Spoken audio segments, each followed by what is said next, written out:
Good evening, race fans, and welcome in to the Armed Forces 400 at Charlotte Motor Speedway. That's right, it's Tuesday night here on VirtualRacing.Network. We're presenting live iRacing. Tonight, it's the BRB Buttkicker Cup Series. 75 laps in the first stage, 150 laps in the second, and 275 overall. This is basically the all-star event for the BRB Buttkicker Series. And we get a chance to salute the Armed Forces 400 who are overseas and here at home defending the United States of America. And of course, happy holidays to all of you joining us. Happy holidays to all those serving in the armed forces and all the veterans out there. Tonight, it is that all-star event. And as a result, we have an all-star here in our booth. It's not me, Trevor Greenfield, of course. I'm talking about Christian Snyder is back with us here. Christian, it's Charlotte. We've raced here so many times. What can we expect for the BRB Buttkicker Series here tonight? And welcome back. Well, thanks for having me again. And I tell you, Charlotte, one of the best tracks out there. I absolutely love it. Can't wait to see how the race goes tonight. It's a long one. There's going to be some green flag pit stops. It's 50 laps on fuel, so we see that that first stage is 75, so they're going to have to pit before the stage is over. So it's going to be great. It looks a little cold, so it's not going to be too slick and too loose. So should be a good one here tonight. Well, always a lot of fun to be here at Charlotte Motor Speedway. Of course, we're not on the Roval, which some people are going to be very happy about, but the cars are heading out there right now to get qualified. And let's go ahead and take a look as they head out there at the moment. See who has qualified at the top, and looks like it's Carl Pooler for Limitless eSports at the top of the order there. And second place right now is Nicholas Renner. But there comes in another time. It's Jared Hughes putting in his top time. Now jump over to his machine. And you'll be noticing some interesting stuff out there tonight. A lot of these drivers going to be representing the armed forces on their liveries. So Nicholas Renner now taking over the top spot with about just a little over 2.5 minutes to go here in qualifying.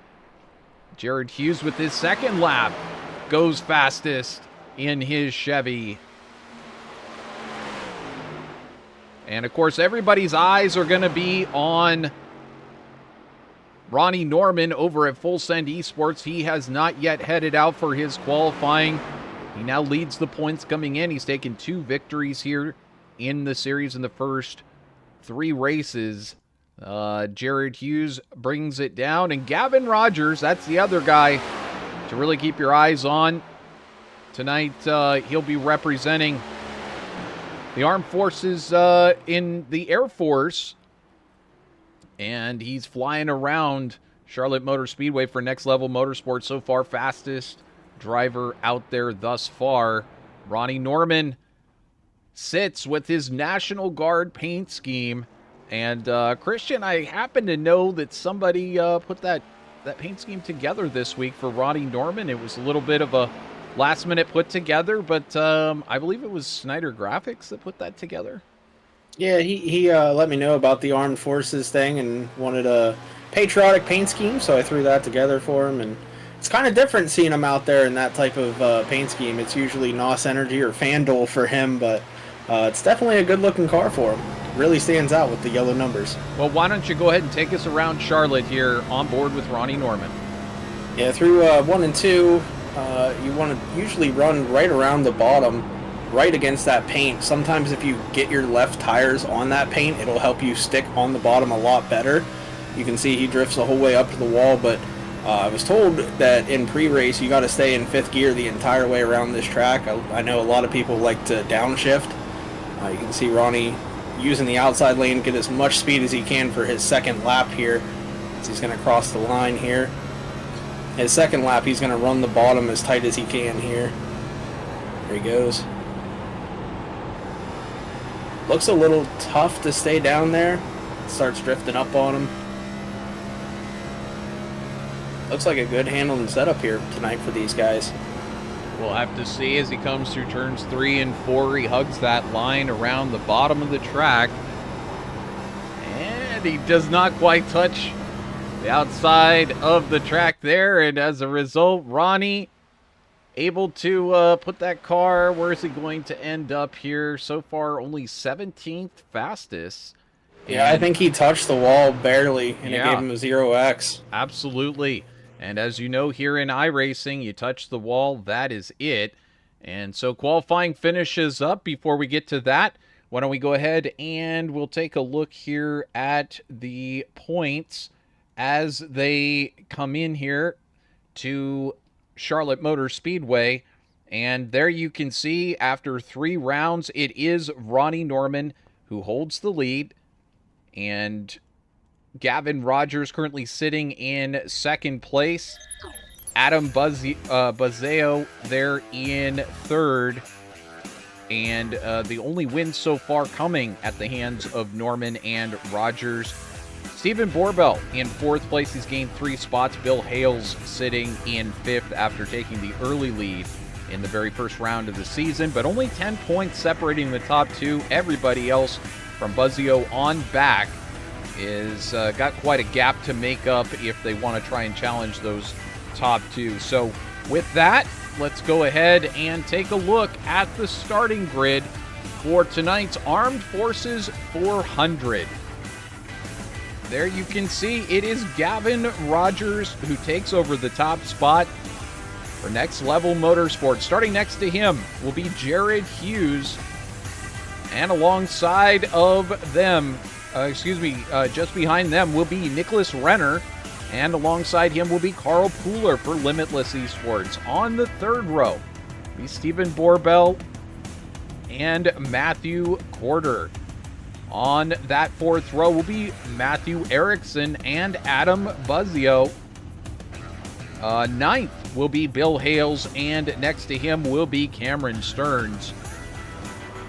And again, you'll want to be looking out for some of these patriotic paint schemes tonight. There's one for you. NASCAR salutes on board the number 96 of Evan Patinko for Spirit Racing. Spirit Racing really getting into the act and doing some Facebook posting as well. We appreciate that. Cameron Stearns starting alongside him. Then you've got another patriotic paint scheme here for Evan Patinko, for Richard Wolsifer. And we go. I'm a fan of that one. Yeah, that's a good looker. There's some real nice paint schemes here in the field here tonight. U.S. Air Force represented on Ryder Reminick's machine. He'll be starting in 13th. Patrick Hernandez, new to the series. He's going to be starting 15th position. And I believe we did mention Brendan Maddox, but he'll be out there in 14th. Christopher Campbell in 16th place.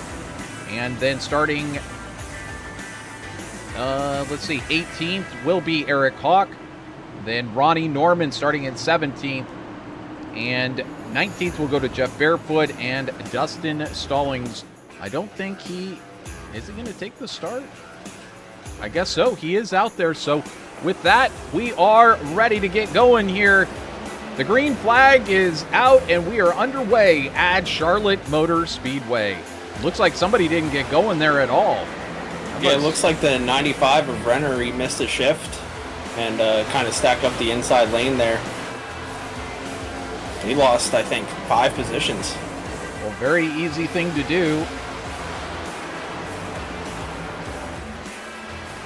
See a lot of guys going up to the top here through 3 and 4. Maybe the top is a little bit snugger and a little bit better here in the early run. Well, Gavin Rogers holding down the top spot, started from pole position. Jared Hughes still holding on to 2nd place. Carl Pooler in 3rd. And you see Adam Buzzio, Matthew Corder working hard there for 4th place. Buzzio now moving up. He's moved up 4 positions already.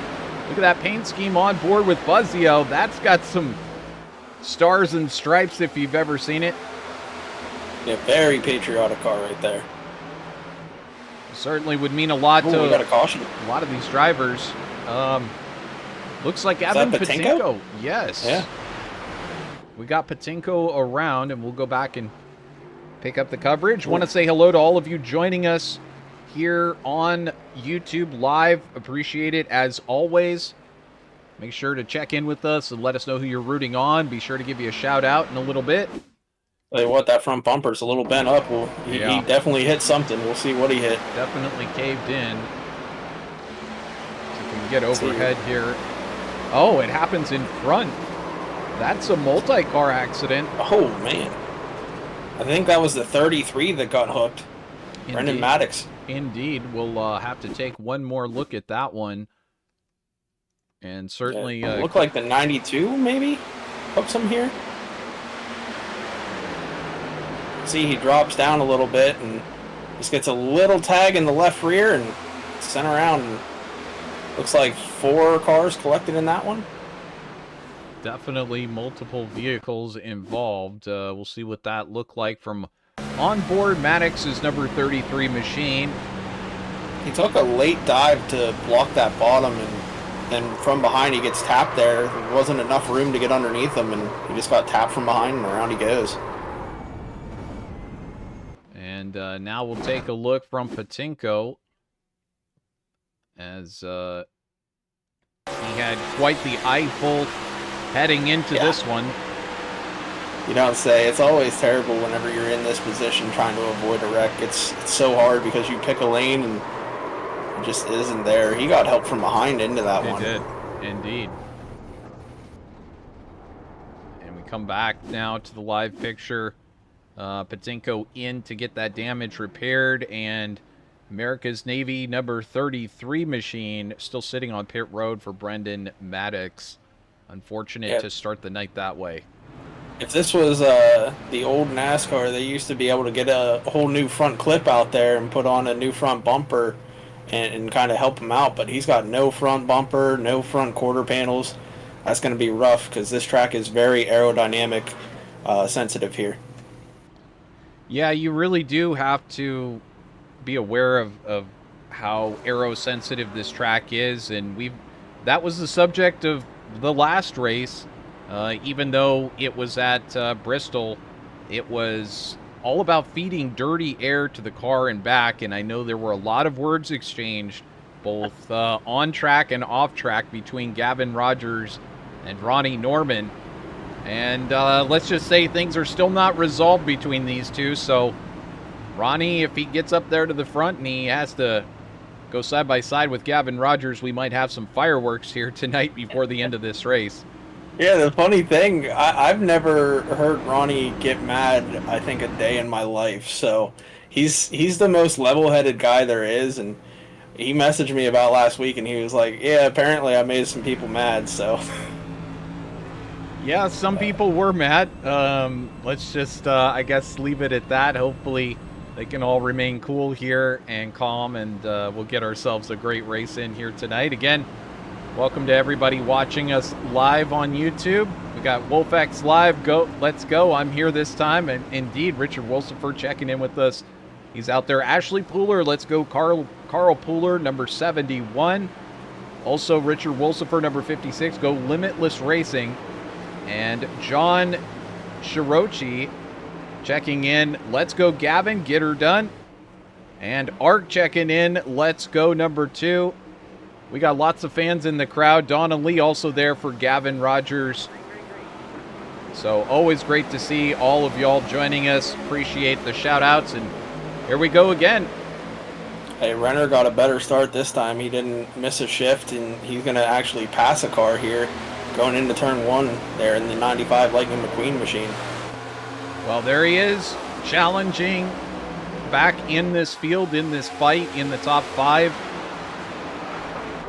And I'm hearing some crashing behind. I'm not sure if he hit the wall. Do we have somebody in the wall? Yeah, yes. There's a caution on back in the field here. Yellow flag. To see right. I think it might have been Barefoot in the 9. And Barefoot now continues around the track. Well, yellow flag is out, so we'll jump back and check it out. Of course, the replay is brought to you by Sundance Pizza out of Wickenburg, Arizona.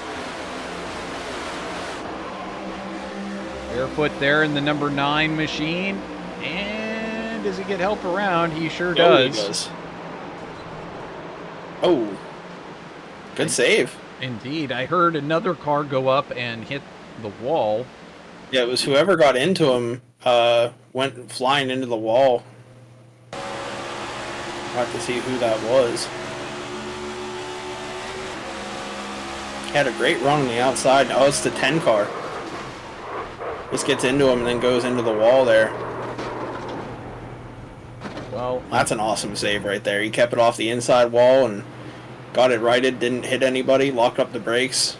That's what you want to do whenever you're spinning. Lock up the brakes and don't hit anyone. Certainly flying that jet out there and keeping it under control. Jeff Barefoot doing a good job for the U.S. Air Force, trying to keep this race moving. In the meantime, you can see one of the favorites in the crowd, Carl Pooler for Limitless eSports, up to second position, up 2 spots so far. Looking solid already. You see Jared Hughes there in third, and Adam Buzzio, Next Level Motorsports, and the head honcho here in the BRB Buttkicker Cup Series. Runs all the admin stuff behind the scenes, or most of it, and sitting there in 4th place up 4 spots. Another big mover is this guy right here, Dustin Stallings, and new into the field, running with that very patriotic Smithfield livery, but certainly up 8 positions, and sitting just ahead of him, that guy that you got to keep your eye on. Now, Christian, this is a very long race tonight. Again, we could stay green and it could be just as fast as our race was last week at Bristol. But what do you do to gear yourself up for one of these really long events? Is there, I'm looking at Ronnie Norman, who's pulled this strategy out so many times where he's willing to lay back and then kind of wait towards the end of the race and then show all of his cards. Is that kind of the strategy, or is it better to get up in front, try to avoid the wrecks, try to control the air? What are you thinking as a driver who's won multiple races at the top level? Well, you got to be up front in order to control the race. That's what I always say. So, and plus, stage points are so important. It's up front or nothing, honestly, with stage racing. So, Gavin Rogers is in the correct position right now. He's in the best position in the field. Norman, with that contact in qualifying, he's going to have to try to get some stage points in order to keep up with Rogers there. These two, I have a feeling they're going to battle the entire season down to the last race. That would be certainly very exciting for us to watch here on VirtualRacing.Network. If you're not already a subscriber, you want to make sure you're subscribed. You'll get notified of all the upcoming races for the BRB Buttkicker Cup Series. And this is going to be a great season. Lots of great talent in here. More drivers joining all the time. Great to have 20 with us tonight. But the top level of talent here, and always great to see drivers going out there and racing clean and fast. And last week at Bristol, there was a lot of fantastic racing. Tonight, we very likely are going to see the same thing. A little early to tell, but some drivers getting it wrong in the early going. And as a result, we're under our second caution of the night. And we should be coming back to green this next time by. Gavin Rogers, your leader. Carl Pooler in second. Jared Hughes in third, as he started second, is now drifted back into that third spot. Adam Buzzio in fourth. And Pooler chose the out there. Interesting decision. Interesting.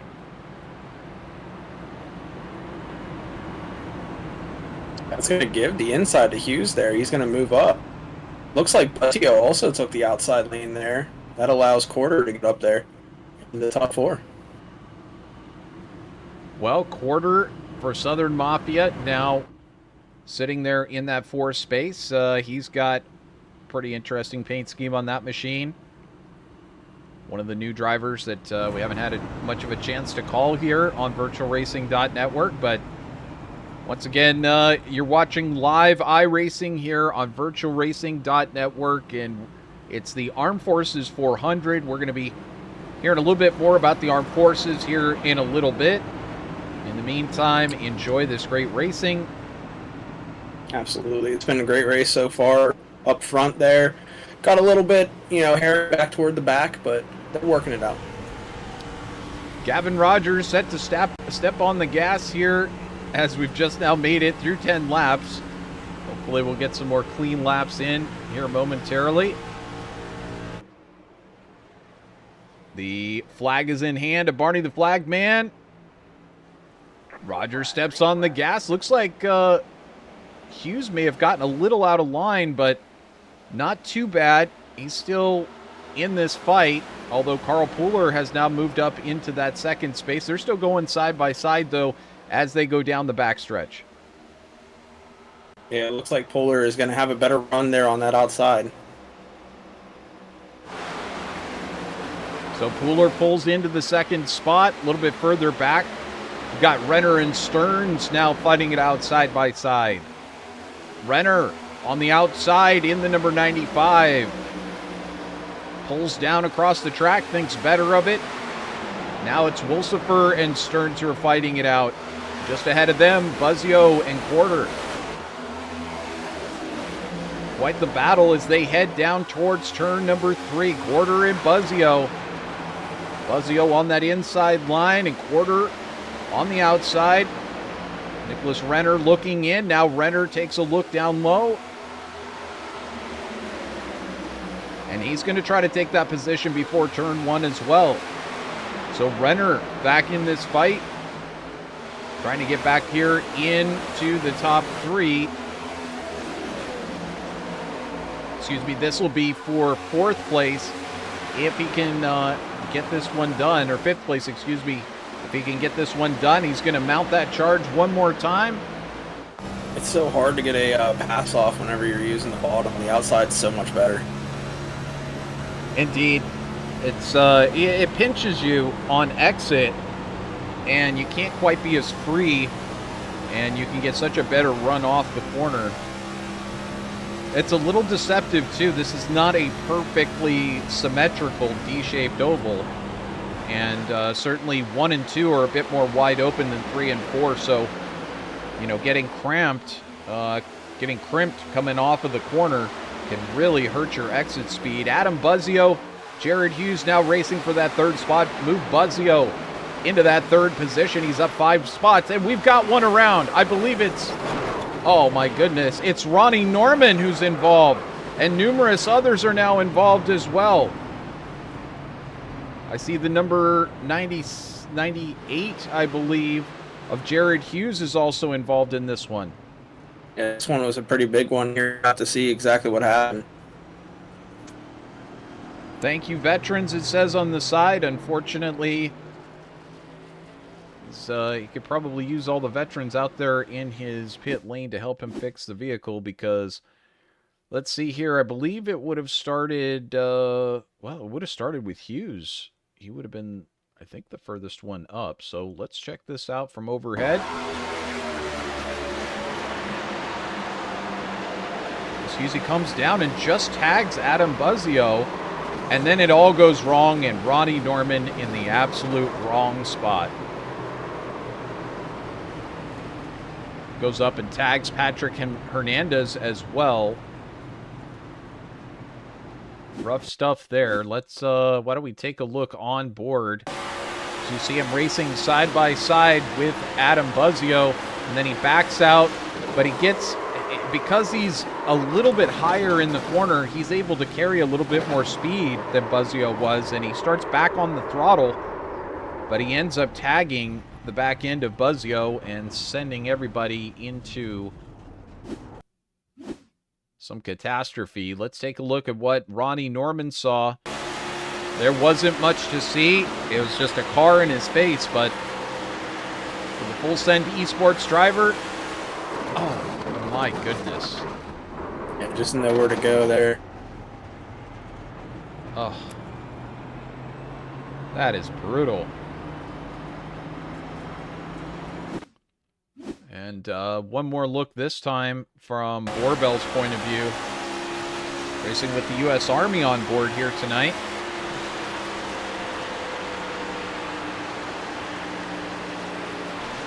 See, he's high on the track.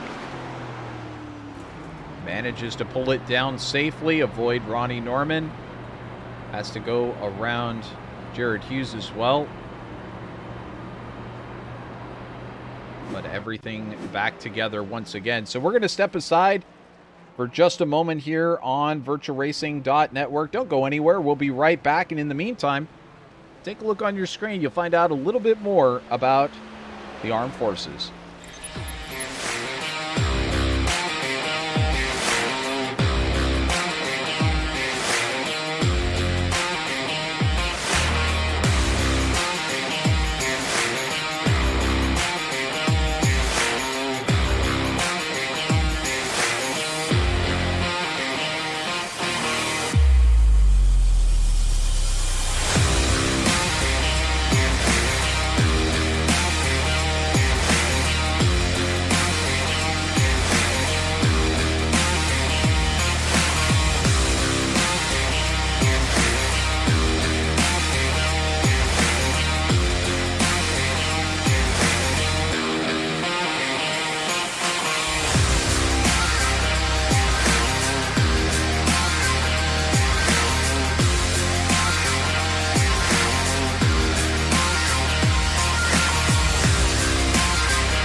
And welcome back here on VirtualRacing.Network. Again, the Armed Forces 400 at Charlotte Motor Speedway, the BRB Buttkicker Cup Series. And you picked a great night to tune in as we have this great salute to all of the armed forces of the United States, protecting the United States here at home and abroad. We salute all of those who are serving in the military and all the veterans. And one of those veterans is actually in the field.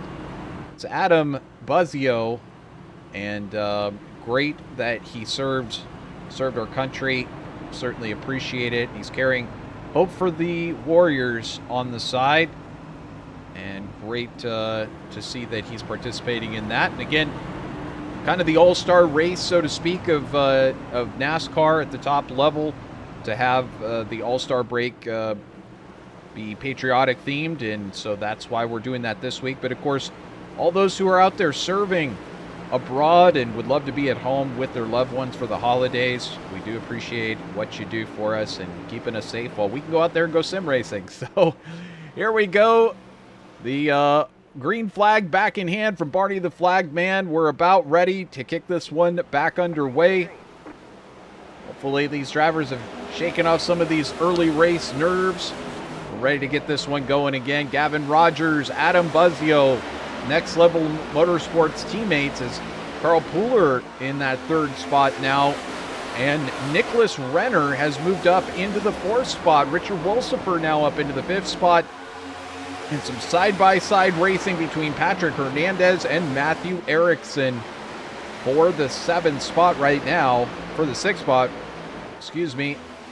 As we've got another driver who almost bought the wall there. I believe that was, it could have been Matthew Porter that I saw out of the corner of my eye. He came up the track just a little bit. I'm getting some blinking issues from Eric Hawk.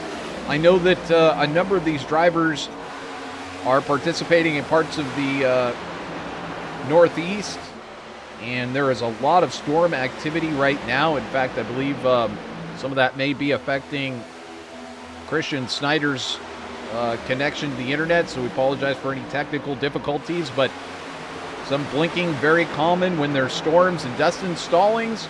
Christopher Campbell now side by side for 11th position back here, so hot and heavy in the mid-pack, racing it out.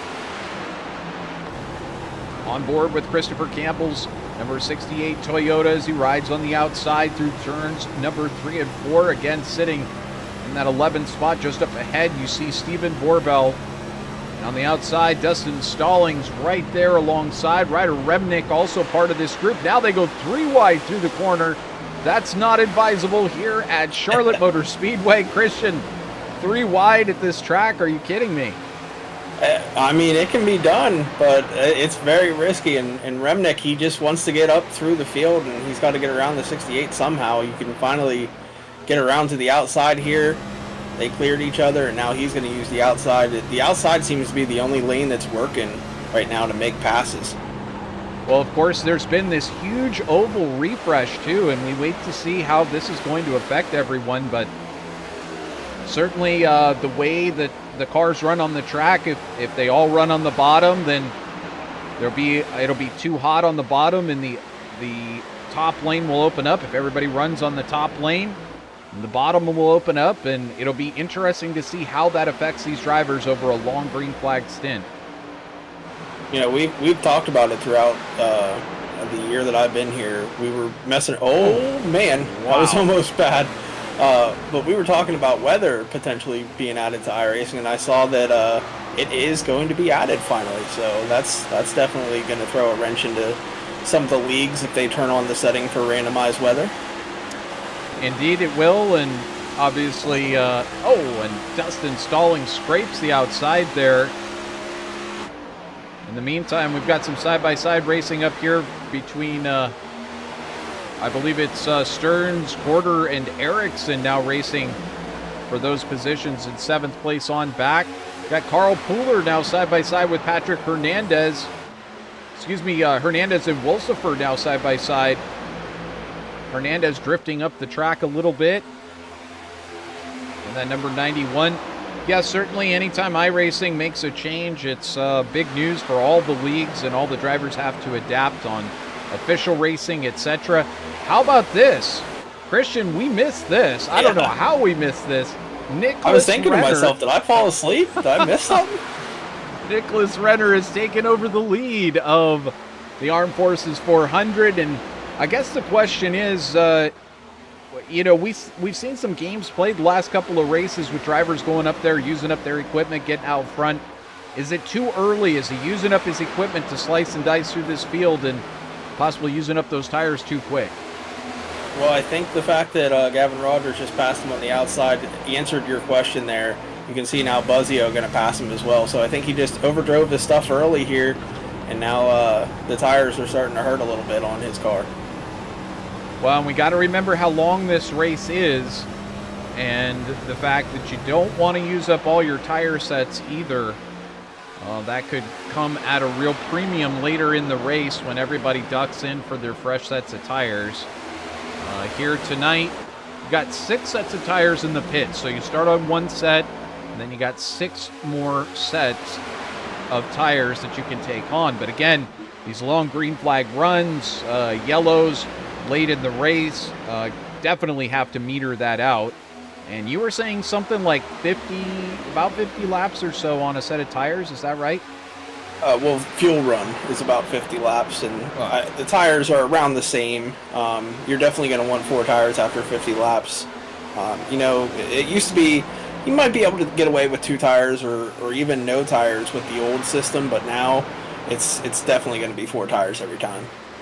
Well, it looks like then, you're going to take on 4 sets of tires if it just was equally spaced out and you went to the end of your fuel run, you would take on 4 sets of tires in the course of the race, in addition to the set that you start on, which would leave you 2 optional sets and when you would want to take those.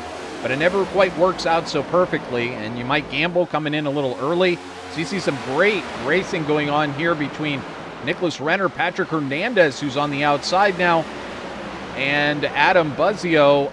Hernandez now looks to take that spot, the second space away from Adam Buzzio. And he does. Yeah, he used that outside to his advantage and got right around him, and he's going to keep onto the outside, and he's going to now work around, or try to work up to Rogers now.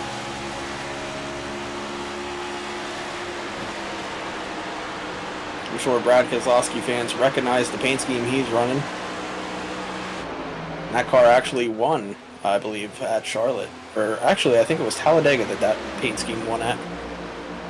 Well, is that a good luck charm to run somebody's paint scheme that already won? It's like an owner let you drive a car and it turned out that it won a race already. Yeah, it's mentally I think it can help. If you know that car has won before, and maybe it gets you into the mindset of, all right, well now I'm going to go out and win in it. Well, we look on now as Adam Buzzio sits in that third spot. He was up in second, now back in third. 4 Fords in the top 5, in the top 4 positions. And now just as soon as I say that, Carl Pooler goes and breaks it up. But how about Patrick Hernandez now challenging at the top end of this race? Big old pack out there in front now. A lot of cars together, but Patrick Hernandez sticks it on the outside, and is he going to be able to hold it at the line? It looks like he will. Move Patrick Hernandez. Everyone's going to start seeing him making that outside lane work, and you're going to see more guys move up. You can see, I believe that's the 56 on the outside working there, trying to get around Polar, and he will. He's still side by side in the backstretch, and now you can see it looked like Buzzio defended the inside lane, and now that gives I can't pronounce that, man. Wolficer. There we go. There you go. Hey, that's a tongue twister right there. But he gets by Buzzio. He's up to third. He's got to work that outside lane. He's actually going to go down to the bottom, and you can see, oh man, look at Polar. That outside lane is there. Well, this is what I was talking about with that refresh. It's changed the way that these grooves work. And Christian, before you go back to racing this season, you're going to have to do a little bit of practice races to get up to speed with how this goes, because it has changed things. Certainly, Vincent Arthur was telling us about it last week in his early testing. I'm sure he knows a lot more about it now, but as the cars go around on the track in a particular groove, it heats up the surface on the track, and therefore allows the drivers to head up to another groove or down to another groove and get a cooler track, which means faster temperatures and cooler tires. Wolsifer now works his way underneath Hernandez, and we've got ourselves a new leader in Richard Wolsifer. Yeah, that was a power move to the bottom. He started on the outside in turn 3, and then he kind of dove down to the bottom underneath him.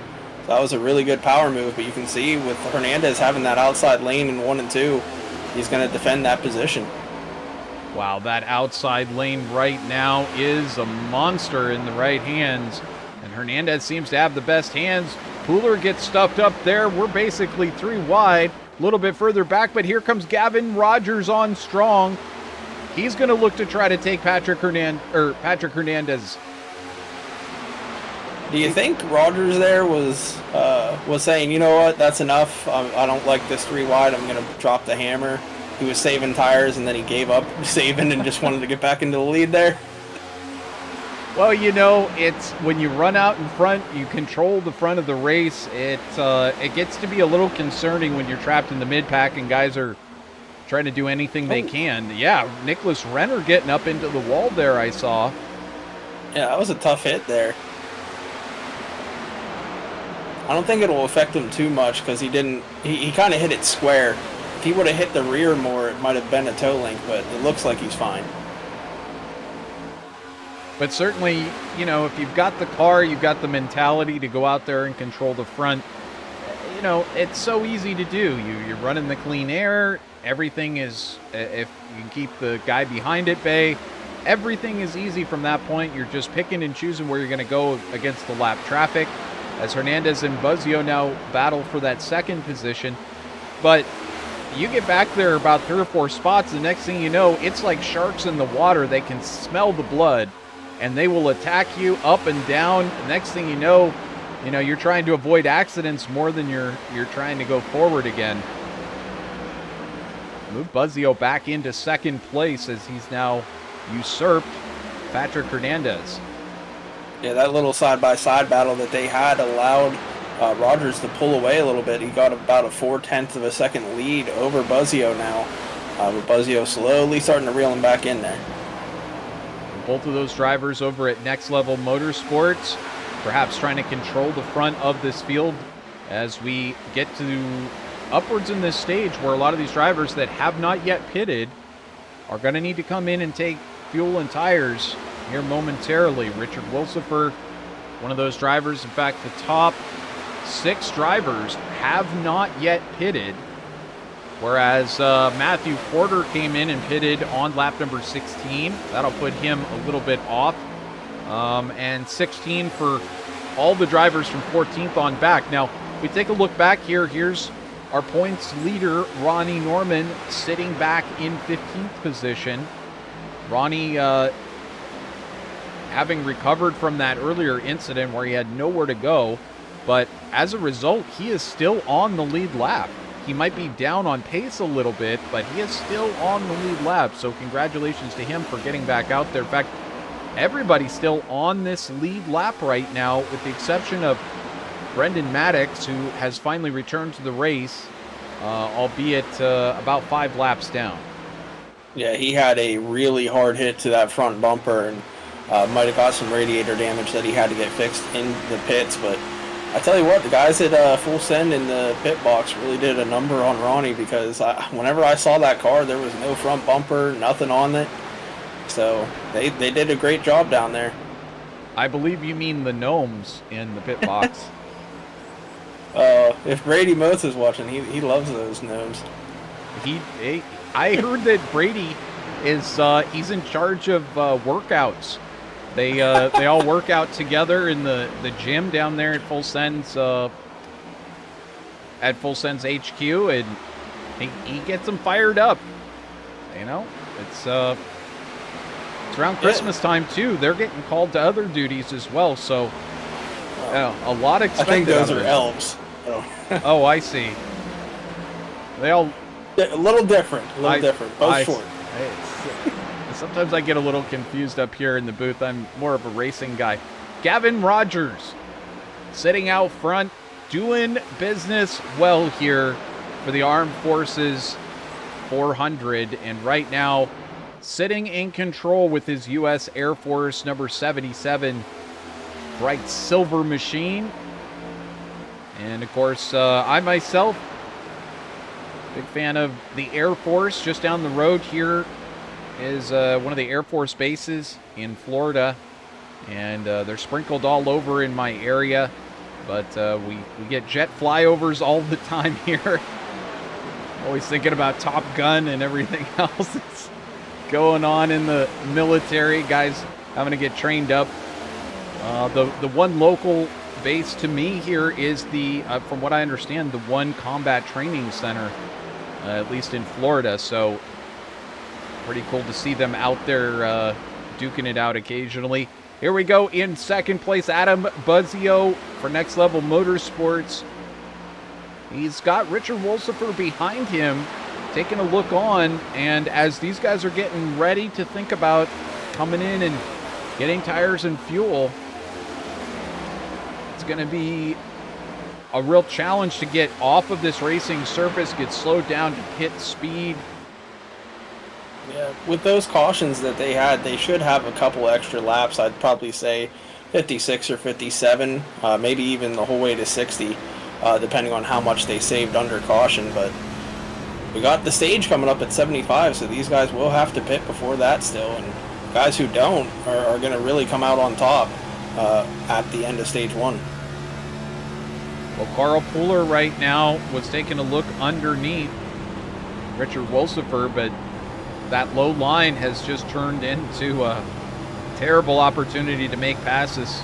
Looks like you really need that top line, and as a result, you know, you get pinched down there. It doesn't take very long once these tires are up to temp to get them overheated. They're very easy to get overheated if you drive them too hard, and As a result, Pooler has to pull back, and he gets a little sideways coming through the corner. We'll see if any of these front runners are listening to the broadcast, but I think the best strategy that these guys could pull is come in and get fuel only just to get to the end of the stage, save a set of tires, and put them on for the beginning of stage 2. I think that would be their best bet here at this point. Well, we'll see who is listening to the broadcast and follows race-winning advice from Christian Snyder. A championship-winning material. I stand long time ago, but it was a championship. Of course. But you see, it doesn't matter. It's like winning the Daytona 500, like Derek Cope. You can go on and race for 25 years afterwards if you just win that Daytona 500 once. And of course, you won the championship over in Nora, and as a result, forever, you've got all of that sponsorship money and gnomes to help you out. It's a great arrangement they have. Yeah, and you mentioned Daytona 500. I actually won an iRacing official Daytona 500 in the NIS series, so I guess I know how to get around. That's some special stuff. That definitely, I didn't know that. That elevates Christian Snyder in my books just that much more. I didn't know there was that much more room to go, but knowing that you've done some official stuff and won that level is pretty exciting. Bill Hales back here in 11th place. There's a lot of racing going on here from 10th on back as we are working our way through stage number 1, getting very close to that first round of green flag stops, assuming it will be green flag stops, coming up here very shortly. I'm looking at, I believe that's the 96 of Patinko using that outside lane. It's not working as much as it was earlier.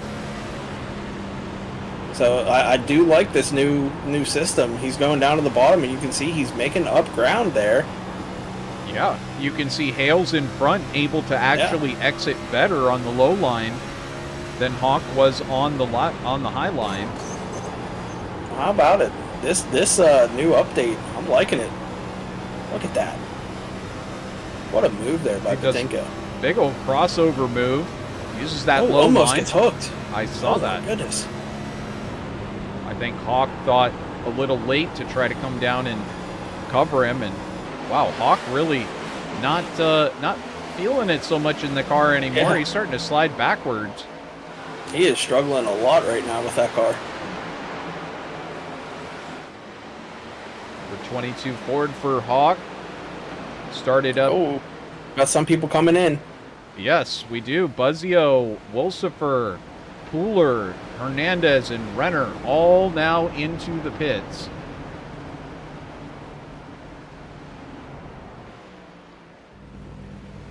So we await some of these drivers to exit pit road here momentarily. But that leaves... I see some rights going up, and no one taking fuel only so far. Gavin Rogers now pulling it into the pits. Now we wonder if he'll take fuel only, because everyone else took 4. Nicholas Renner off pit road.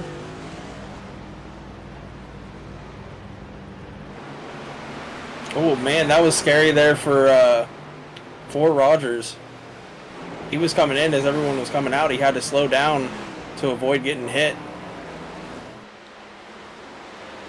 Back up at the front. This is the guy who came in on lap number 16, Matthew Porter. He takes over the lead right now. Dustin Stallings, Bill Hales, Evan Patinko now pull their machines down onto pit road. How about this? A little bit of strategy there, maybe inadvertent. Ronnie Norman, second place. I think he's got enough fuel to make it, so he might be able to get some stage points to salvage a good finish. Well, that would be miraculous indeed. We'll see if he has the pace to maintain it. Jared Hughes is 1.56 seconds back. We'll keep an eye on that gap. Hughes also coming in on lap 16, so he should probably be able to make it, I would say. It's going to be very close. It will be really close.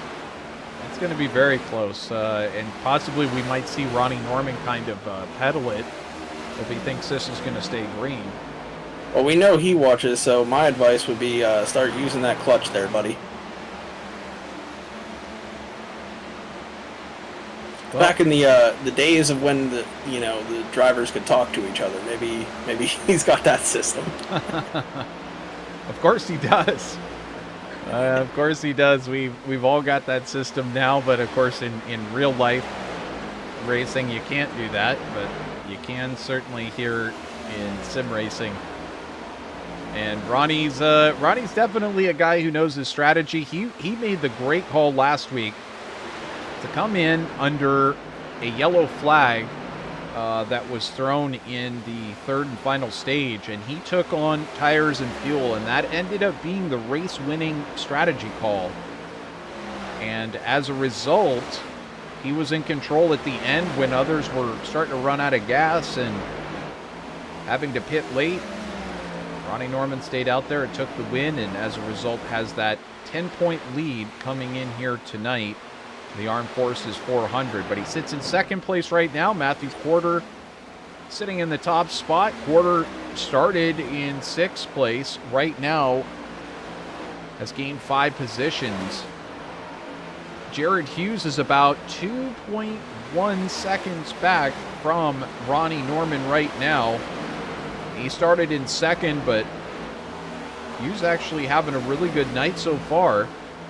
He did get involved in that earlier incident, but again, a lot of these drivers that had to come in for that incident, they put themselves into a good spot as far as having the tires and fuel to potentially make it to the stage break. So, You know who else is in a good spot? I think I'm correct in saying Gavin Rogers.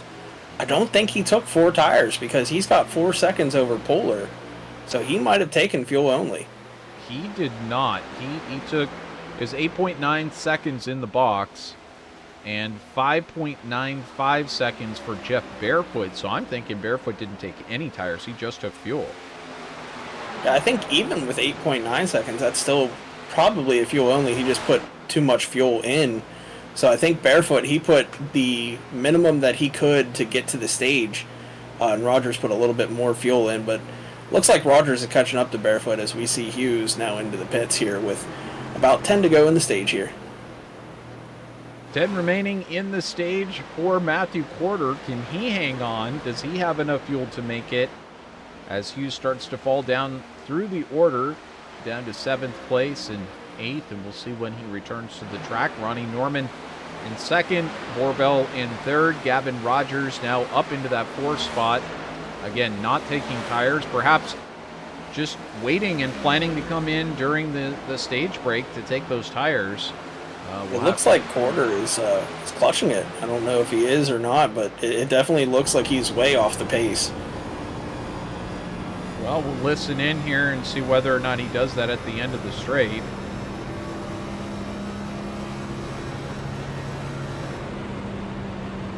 Nope, not clutching it. Just backing out a lot right there.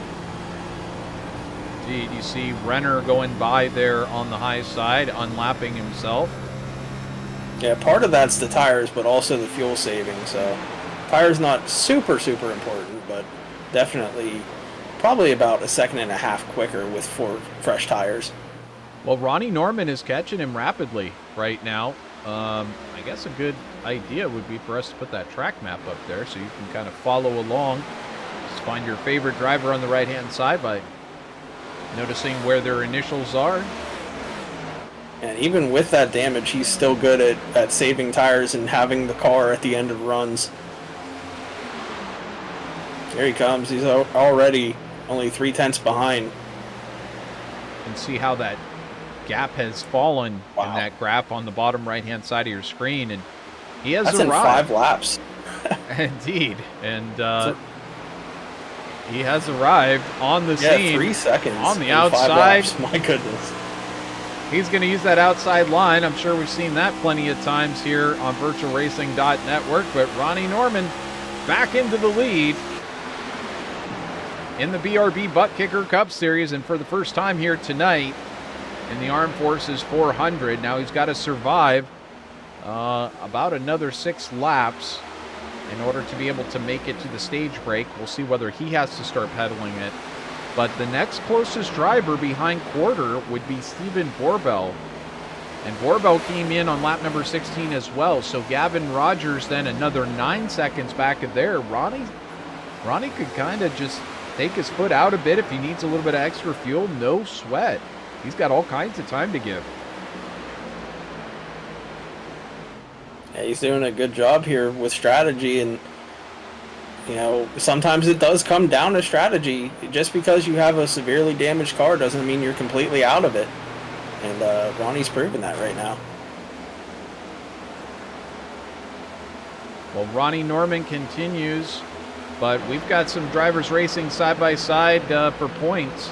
This is Pooler and Rogers right now fighting for 4th place. This is on the front straightaway. See Rogers on the outside, Pooler on the inside in the blue. Yeah, you can see just how much better that inside lane is through 1 and 2.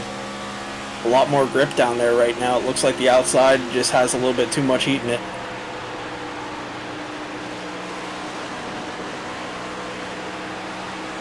Of course, Polar might have gotten tires, whereas Rogers didn't. That could be another possibility here. Definitely always a possibility. Pooler did 15 seconds in the box, so Pooler right now with the better tires able to take over that spot. In fact, Wolsifer now taking over the spot from Gavin Rogers, and these are valuable points that Rogers is now losing in this first stage. As we get to the conclusion of this stage here, Rogers going to be kicking himself maybe a little bit that he didn't take those tires.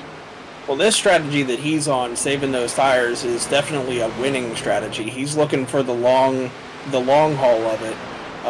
For the end of the race, he wants to have those to almost essentially guarantee him a win with those 4 fresh tires in the pit. So where it hurts you, it benefits you later. Well, something else to keep in mind, Norman did not take tires when he came in.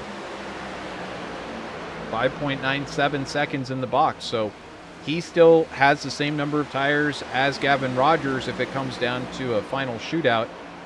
But Ronnie Norman here about to take the victory in the first stage. If he can hold on until that yellow comes out, he will, in fact, be your stage 1 victor, with Matthew Porter in second, Stephen Borbell in third, Carl Pooler in 4th, and Richard Wolsifer in 5th place. And it's normally the flag would have been thrown. There it is as he completes. Yeah, completion of 75 there. As he completes that 75th lap. And Quarter has to bring it down onto pit lane there right at the end. Yeah, that's going to be a penalty. That's going to be a end of the line penalty for him for pitting when pits are closed. Well, he's out of fuel completely. There's no power in that thing. Oh, and he might need to get a push into the box. Yeah. Oh, if he doesn't stop right, he's going to have to reset. Oh, man, he's going to have to get towed, and that's about a 3-minute tow probably. Oh, this is detrimental. That is so unlucky. You don't think that you could have sent some of the gnomes down to help push him to his box? A little busy, I guess they were, Yeah. Well, Ronnie Norman takes the win here in stage number 1. We're going to step aside for just a moment here on VirtualRacing.Network. You won't want to go anywhere. Still got 2 more great stages of racing to come. And we're going to step aside and hear from Sundance Pizza, or actually take a look at Sundance Pizza's offerings in Wickenburg, Arizona, in case you're hungry. So stay tuned. We'll be right back.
And welcome back here on VirtualRacing.Network.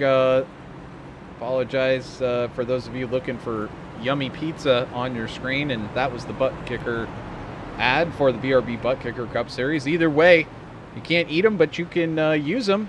Butt Kicker's great for your sim rig. Make sure to head over to Butt Kicker today and check it out and see what it can do for you.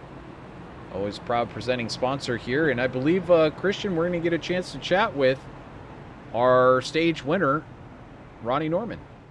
Yeah, Ronnie, it's Christian and Trevor up in the booth. You got us? Yeah, I got you, boys. What's up? Well, we thought you were out of it as soon as you got involved in that wreck, but you came back and you won this stage. So tell us how you were able to manage that one. Yeah, we did a little fuel strategy magic there. Luckily, with that wreck I got killed in, I came down and topped off, and I just had to save, I think, 5 laps or something like that. So I just rode around in the back, was praying that stage went green, and it did, and I just saved my tires and just rode around, and yeah, there we are. We just I just needed to flip it and get back up in the lead and out of the back of the pack. So hopefully we can stay up front now and get another stage win here. But yeah, no, that was wild. I was happy it went green, and definitely worked out in my favor. Well, did you have a fast repair to repair that car? Because it looked absolutely destroyed, and now it looks absolutely perfect. Yeah, I had to use my fast repair on lap 20, unfortunately. And it's, for a long race like this, you don't want to use it that early, but I was killed. I honestly thought during that wreck when it was happening, I thought I could floor it and get around the top when I seen it coming together, and unfortunately overcorrected right up into me. So it is what it is, and can't really complain. I'm back up here up in the front, and now I can just try to control my destiny from here. Well, at the choose cone here, what lane you take, and what do you think throughout the night is going to be the best lane for restarts? Well, unfortunately, I'm not first, so I don't really know. I got to try to see who's going where. But if anything, I'd probably just choose a low line, just because you want to get low into the corner going into one. So if I was in the lead, I'd probably do that, unless you got teammates. And the new update with the track, how's it feeling out there? Is it the outside or inside lane that's going to be working best here tonight? I don't really know. I ain't really ran hard to really decide what I need to run at. I've just been saving fuel this whole race, honestly. So it'll be kind of weird to actually race a little bit right now. So yeah, hopefully we'll be able to see what it'll be like. But yeah, no, I've just been clutching this whole race pretty much. So I really have no idea, honestly. All right, well, good luck the rest of the night, and hopefully we see you out there in the podium at the end of this one. All right, thank you. So that was Ronnie Norman. He took the first stage victory, but of course, it's now going to be Carl Pooler who's going to line up here in the top spot to get us started once again. And got a big fan in Ashley Pooler out there rooting on Carl Pooler and Limitless Racing. Great to have them with us here tonight, rooting on Carl and the Speaking team. of fans, I haven't heard Steven Dombrowski's name mentioned yet. Is he hanging around in there? I have not heard from him, but that doesn't mean he's not watching it at work, even though his boss tells him not to. Yeah, he's got that fan. He's the leader of the Ronnie Norman fan club, so you would think he'd be here. Maybe he's actually at the track, up in the stands. Maybe that's why. That's indeed. Well, here we go. Carl Pooler going to jump out to an early lead. Wilsifer in second. Ronnie Norman in third place. And you can see Renner now coming through the field, trying to go underneath Ronnie Norman. And Norman now moves up into second place.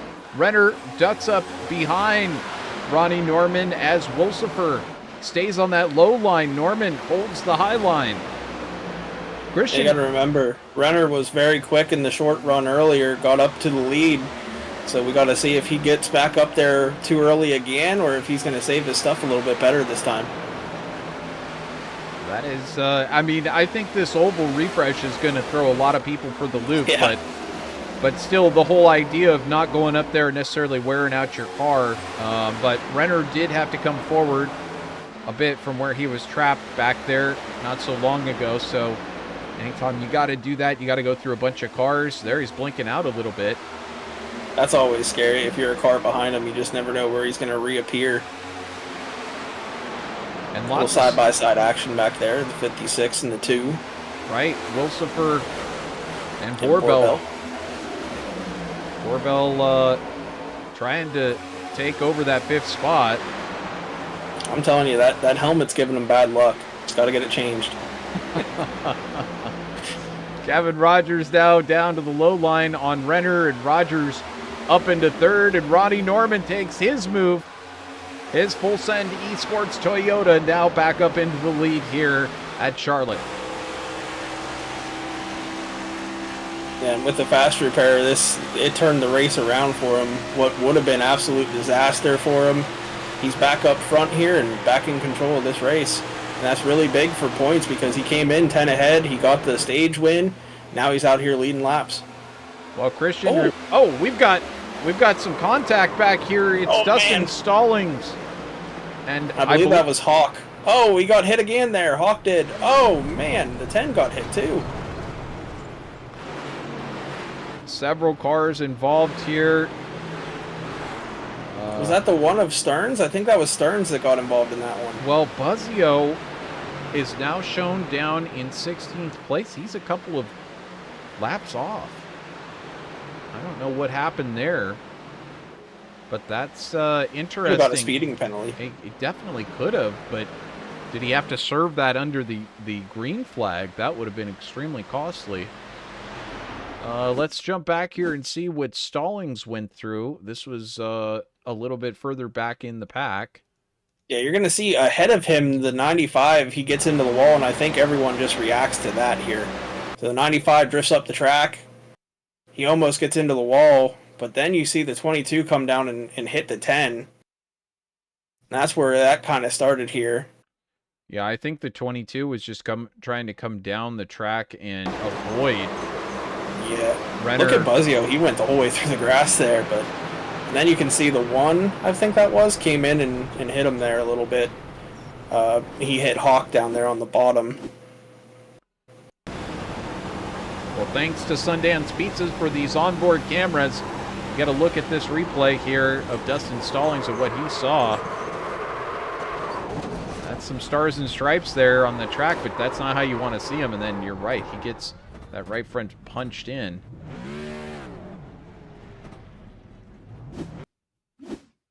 So yeah, he didn't quite lock up the brakes enough and kind of let the car drift down into the traffic and got absolutely blasted in the right rear. See what the 95 saw as he went through this. He was up ahead of it. He almost gets into the wall here, gets loose, goes through the grass here a little bit, and he gets put 3 wide, and the wreck happens behind him. But that was a good save there by Nicholas Renner. I believe it was the 1 car of Stearns that had a significant amount of damage there.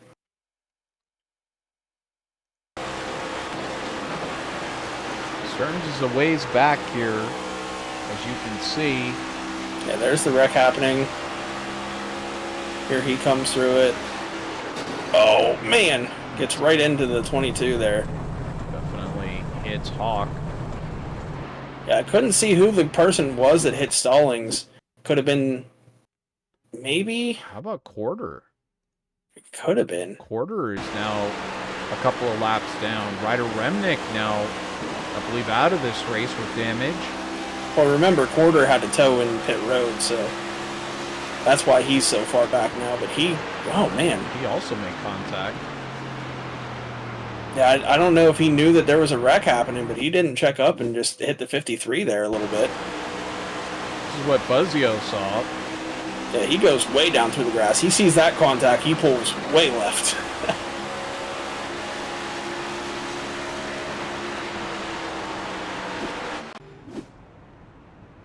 Well, we jump back out to the live picture here as the sun fades in the sky.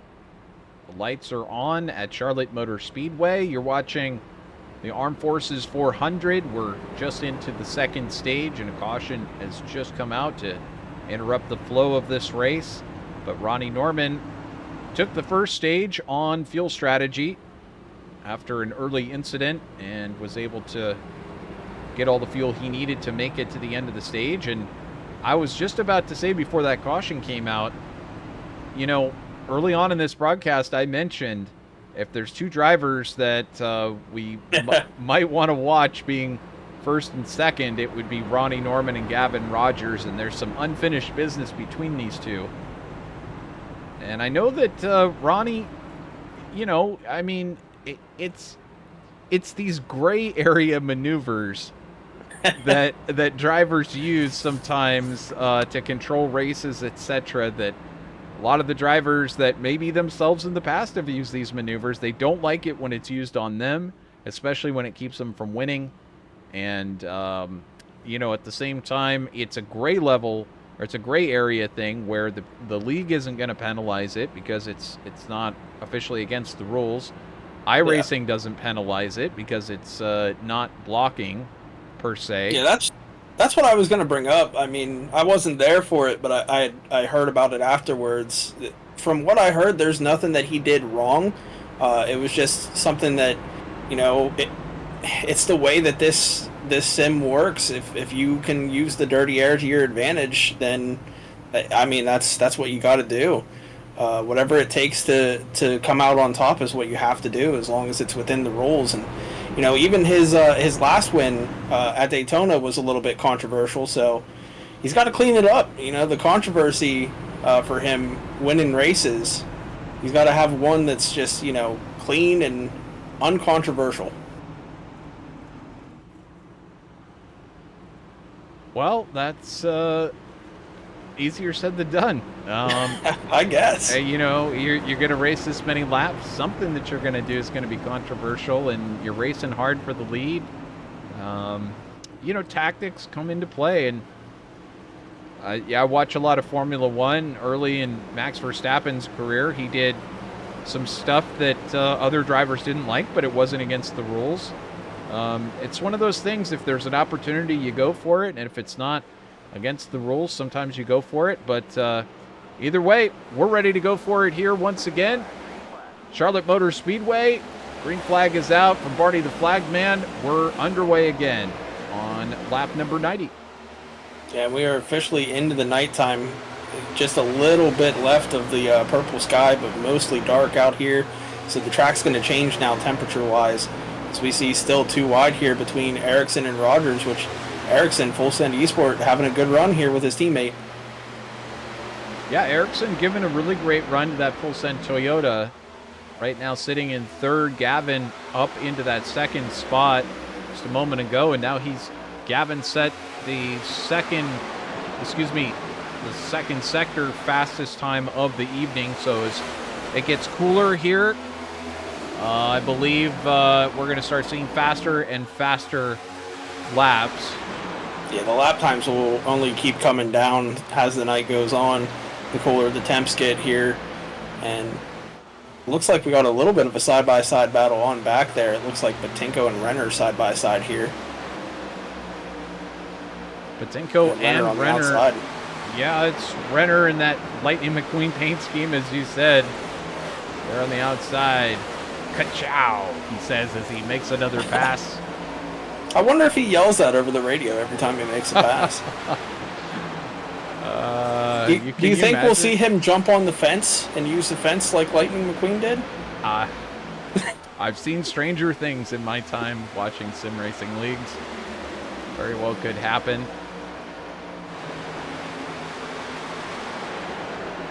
But Renner pulls up into that 7th spot.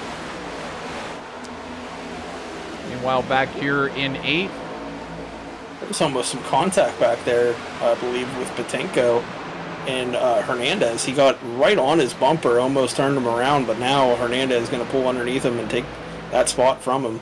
And Stallings as well as the 10, yeah. Stallings coming by too. Well, how about the last lap?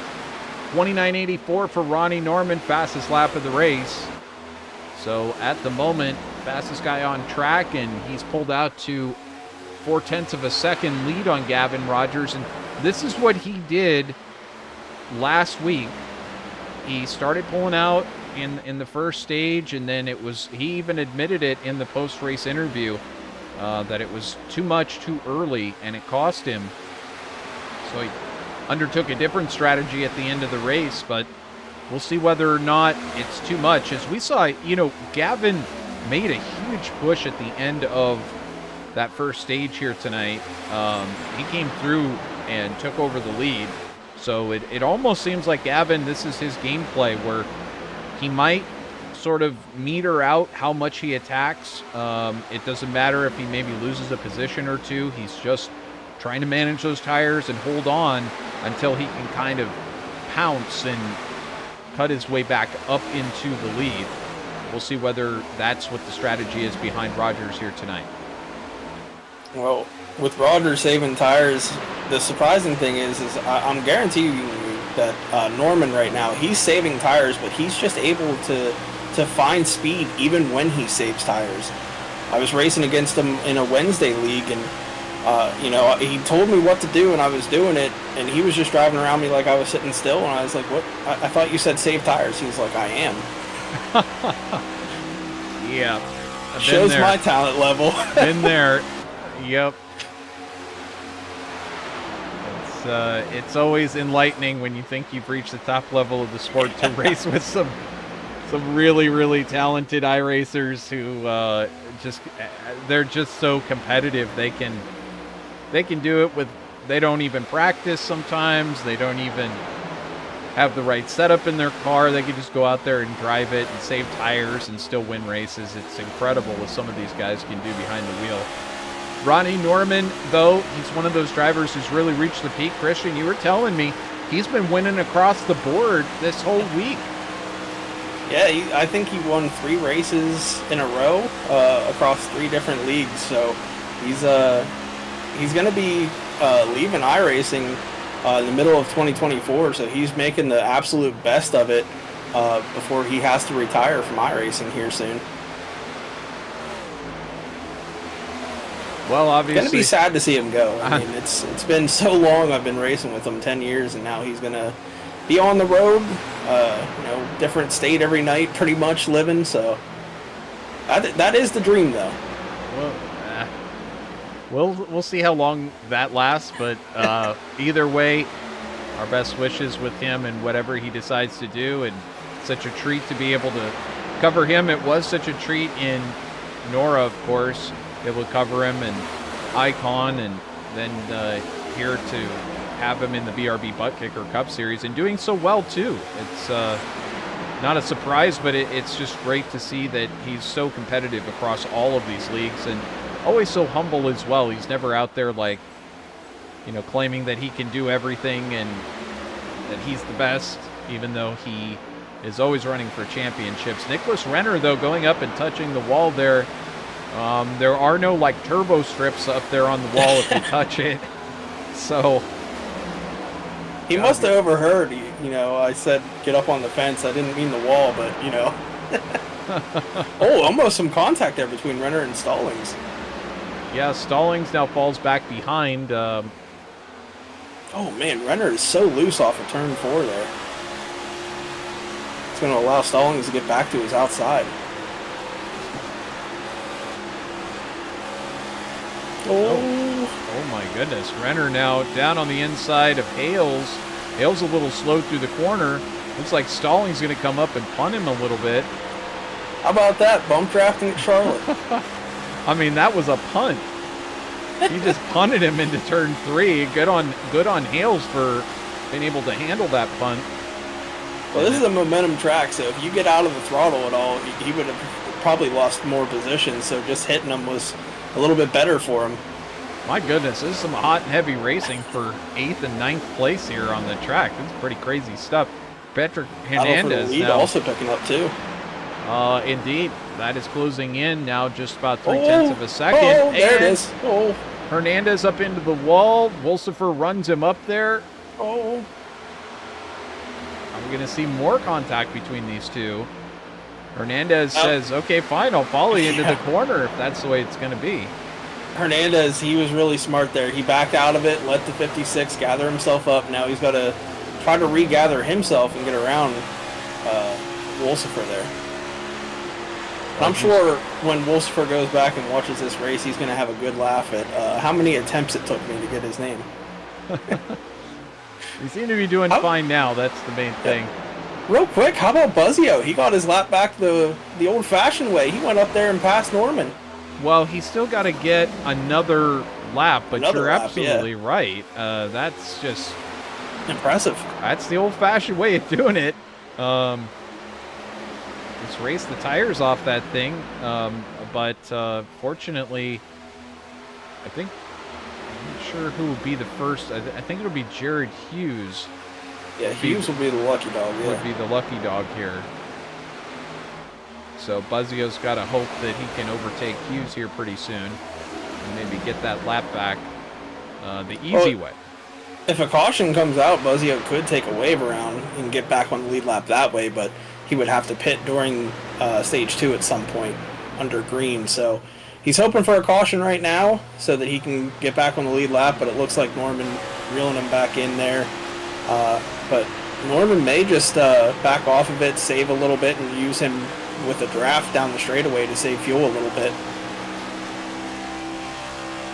Yeah, I mean, this gap has closed. There's Gavin Rogers. He's on the scene. He's going to look inside. We may have a new leader here before very long. In fact, Gavin Rogers sends his Air Force's number 77 Air Force machine up into the lead. Gavin Rogers back in the lead here at Charlotte Motor Speedway. Well, he may have National Guard as a sponsor, but Ronnie Norman could not guard that pass because there goes Rogers right by. I love the pun. That was great. Solid. You've been saving that. Yeah. it popped up out of nowhere, you know?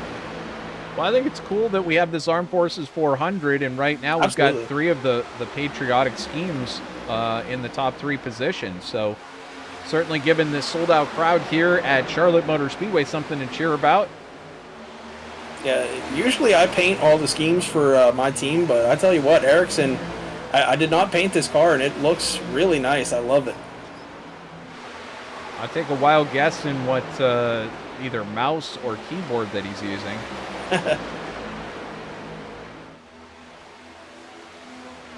But certainly some solid paint schemes in the field here tonight. Gavin Rogers doing a solid job behind the wheel. Up into the top spot once again. Ronnie Norman in second place. Matthew Erickson in third.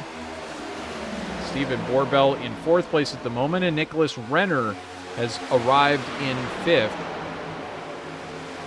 And we've got some great racing happening here. This is Renner and Hales, Carl Pooler, Richard Wilsifer, and Patrick Hernandez all fighting for position. Patrick Hales just a little bit further back. Hales was a point leader at one point in this season so far, so he's trying to get as many points as he can to try to stay in that battle for the points. He had a great points day at Daytona. That's exactly right. He, even though Ronnie walked away with the win in Daytona, Hales ended up taking it on account of the points that he accrued over the stages. So it's a solid way of racing. I mean, I would love to win a championship not having won any races. That would be the coolest thing ever. I think people would get upset with me if that were the case, but Nicholas, hey, it's possible. Ryan Newman almost did it in real life. That's right. Finished second in the final standings with no wins. Well, right now Renner is running on the high line. This is kind of scary stuff, but as long as you're not picking up too much damage on your car, you can afford to go up there and run that high line. He may be looking for the advantage up there on that high line, like thinking if I go higher and higher up towards the wall, you know, he might be trying to feel out this oval refresh. But I tell you what, there's a high line and then there's the Larson line, and that's he was running the Larson line that last lap. Look at that. He is way up on that top seam there. Or the Vincent Arthur line, as we like to call it here. Certainly, Renner sitting in that sixth spot with Pooler now looking to the low line. Renner right up there. Christian, does it make you nervous to watch a guy ride the wall like that? Especially if you're like a team owner or a crew chief and you see your driver out there putting it right up against the fence. You're kind of like, hey, we need this car to come back to the shop in one piece. You mind just pulling it down like half a lane there, bud? Well, as exciting as that battle is, we look back up here into the front, and Rogers and Norman have not really separated by much. Norman is still right there, about 2.5 tenths back, and keeping Gavin Rogers close, while Ericsson has slipped back about 7 tenths of a second. And then Borbell back about another 4 tenths of a second from him. This is all mind games at this point. You know, he's running right behind him, just making sure that Rogers knows, hey, I'm still here, bud. Just because you threw a helmet at me last week at Bristol doesn't mean nothing. Shots were fired last week indeed. Some pit lane altercations. I understand some gnomes had to step in and separate some drivers. You don't want to get those gnomes angry. Yeah, we unfortunately had one get shattered. One of the gnomes, we had to glue them back together, unfortunately. Oh, yeah, it got crazy. Shattered? Yeah. Is it anything like the killer clowns from outer space where you punch their nose and then they explode?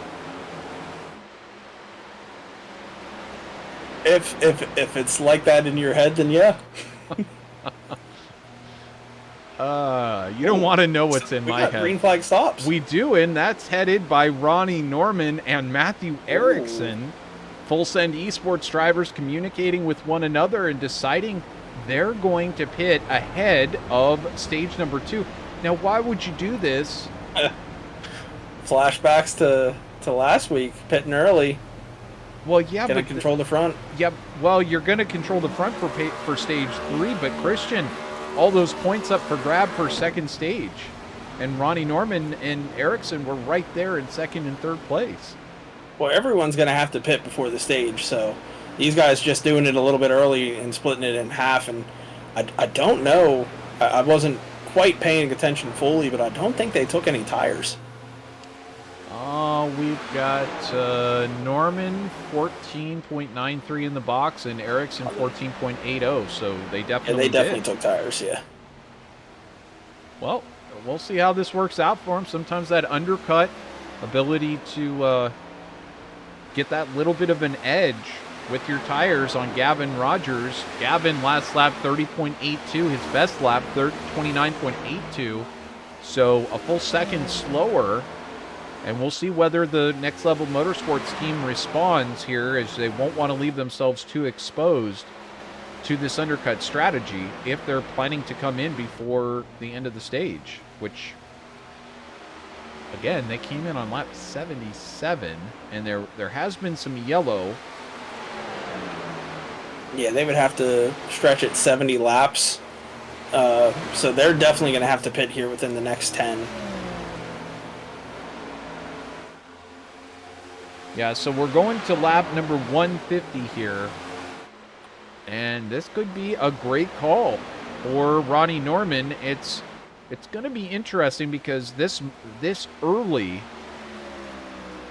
as we see the Limitless eSports drivers responding, Carl Pooler, Wolsifer coming in, Nicholas Renner, Patrick Hernandez now coming in as well. I think at this point, Ericsson may take second place whenever everything cycles out, because with them pitting so early, they're going to have those fresh tires, and they're setting rapid lap times right now compared to Gavin Rogers. So I definitely think Norman and Ericsson will be first and second, as long as Ericsson didn't have any trouble in pit road with like speeding penalty or anything. Yeah, it's definitely... I agree with you because of this undercut strategy. They are going to have the faster laps. In fact, right now, let's check in as everybody is cycling around. Sixth place right now is Ronnie Norman, and there's a yellow flag, which will definitely allow Gavin Rogers and Stephen Borbell to come into the pits safely, but it will move Ronnie Norman up to the front. It might not, actually. If you think about it, if Gavin is very low on fuel, he's still got to go around one more lap if he was planning on pitting that next lap, he's got to clutch it and save fuel, because if he runs out on track, that would be terrible. Well, let's find out the reason for this caution. I'm not entirely sure. Did you happen to see a reason? I didn't see anything. I didn't see anyone rapidly dropping at all, but it did look like Ericsson had some trouble. He is further back one lap down than he should be, so maybe it was him. Bill, I'm thinking it could be Bill Hales who had a problem. Let's check this out. No. He's in pit road. He was in pit road. Unless he spun out in pit road somehow. Let's see if it was Ericsson. It could very well have been Ericsson. Everything's still running fine here. No, caution's out, and There's the he's... caution. I don't see it on the back stretch, so it's somewhere on the front stretch here. Maybe Renner? Hawk? Not really sure what brought out this. There was no notes on anybody. Do we have a phantom caution here?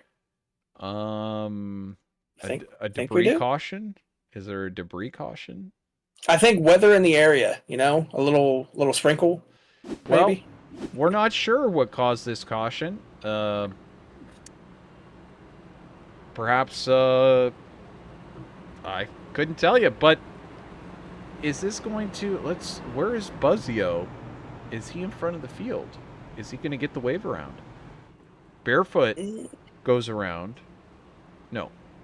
This is messy. There's a couple cars in front of the leader on the pace lap here. Buzzio is in front, right there on your screen, so he's going to get a chance. Eric Hawk also there. Jared Hughes is going to get a wave around. Barefoot will not, I don't believe. Is he in front of Rogers? I believe at the time of caution, I believe Ronnie Norman was the first car one lap down, so he'll get the lucky dog. Everyone else will get the wave around. Well, this is going to move Ronnie Norman up into fourth. He's now on the lead lap with those fresh tires and fuel, and Gavin Rogers did not come into the pits. So he must be confident to make it until the end. I don't know why you would not come into the pits. He's got to need fuel. Christian, do you have... you got me. I'm questioning what happened, how everybody is where they are. I have no idea. Well, cautions during those green flag pit stops are the worst. You just get so lost in everyone's positions. Well, either way, this is the way it's ordered unless they're having problems with timing and scoring, in which case Buzzio will be working hard on trying to get it all remedied here. But Rogers is in first, Evan Patinko in second, Christopher Campbell in third place, Stephen Borbell in fourth, and Ronnie Norman is your fifth place driver, as Gavin Rogers is now shown behind. Yeah, these are all the cars that are taking the wave around, so he'll move up to the pace car once all these cars go by, so that's what it is. I was looking at the timing and I saw the 1 minute and 30 seconds and I was kind of confused on it, but these guys are all in front of the leader right now behind the pace car, so that's why the timing looks weird on your screen right now. At least they should be passing the pace car, maybe next lap. Yeah, did they extend this caution?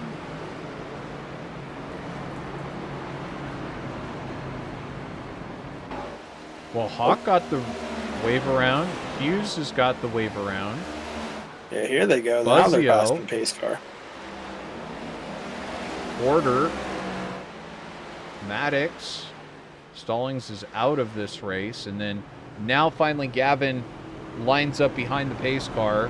This is going to move Christopher Campbell into second place, Evan Patinko in third, Stephen Borbell in fourth, Ronnie Norman in fifth. That's, I believe, how they'll line up here, although is Norman the only one going to the low line? How does that work? Is he coming into the pits? No, he's got Lucky Dog, so he's got to drop to the end of the line here. So I believe he's actually behind. Oh, no, he's coming back up and getting his spot. This is iRacing for you. That's the only thing we can chalk it up to. Well, we're going These green. guys are going back green here. This is it. We're coming back green. Gavin Rogers will be leading us. Green flag in the hands of Barney the Flagman, and he does have old tires, and he has not been into the pits. I take it back. He did come in on lap 124, so we must have been looking at something else while that happened. Here we go. Oh, we've got one around. Oh, man. I think that's the 9 car. Yeah, that was Barefoot, I believe. Jeff Barefoot, U.S. Air Force machine, and possibly some damage on that machine, but back up in front, Rogers, Patinko. Nope, Rogers did not take tires. 8.63 seconds in the box.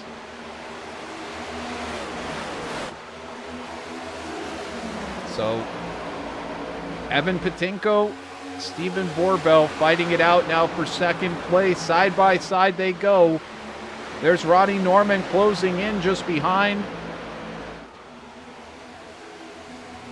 Side by side down this front straightaway in Charlotte on lap number 133, or 130, excuse me. Got about 20 more laps to go until the end of our second stage. Look at this melee right here. 2 wide, 2 rows deep for the lead here. Looks like Borbell going to take it from Rogers, and now Norman getting underneath Rogers. He's going to take second, and here comes Buzzio too.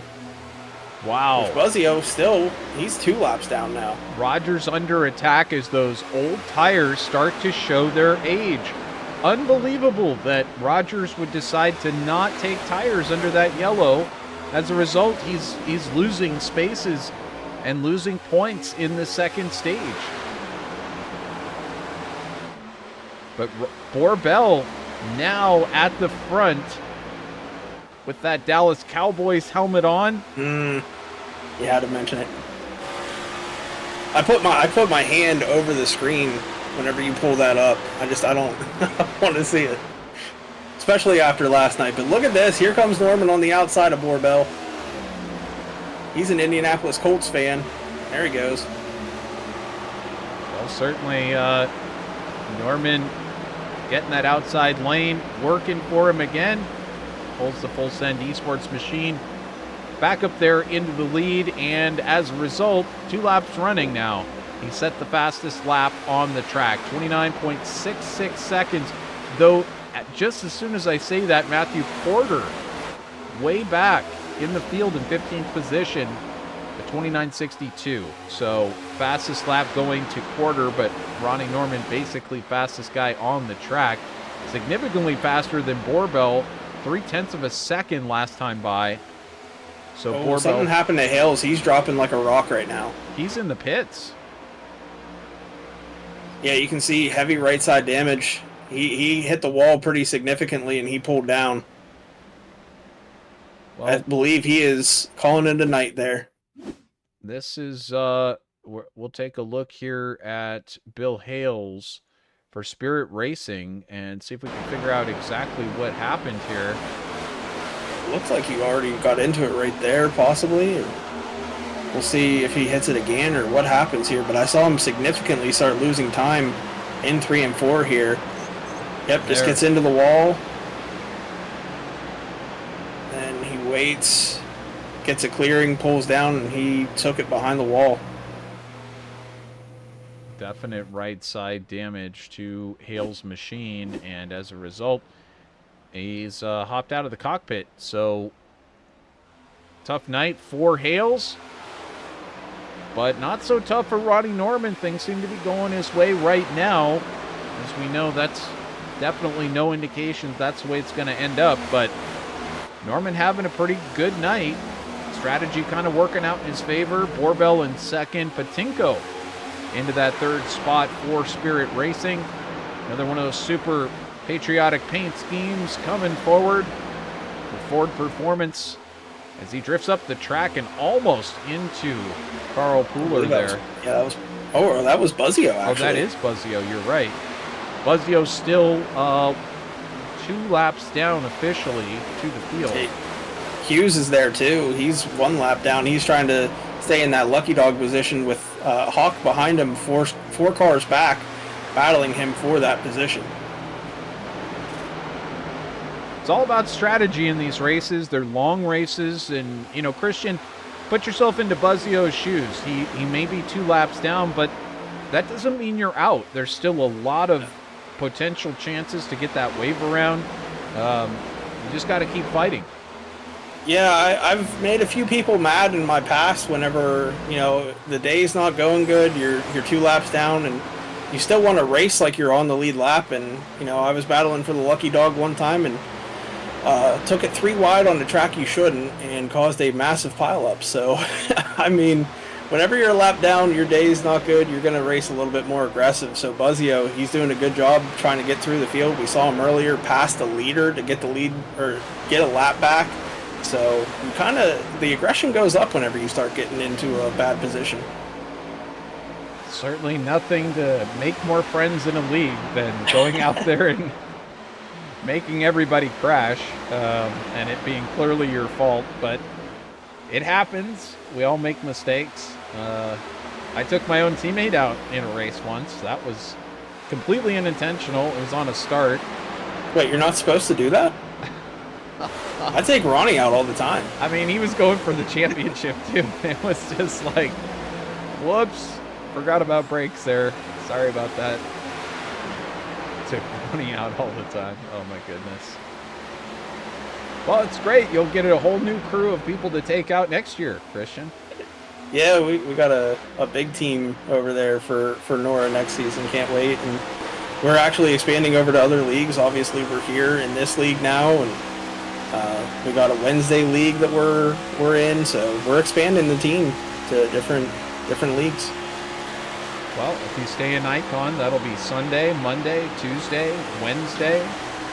Yeah, we are staying in Icon, so we got 4 days out of the week that we're out there representing. That's pretty cool.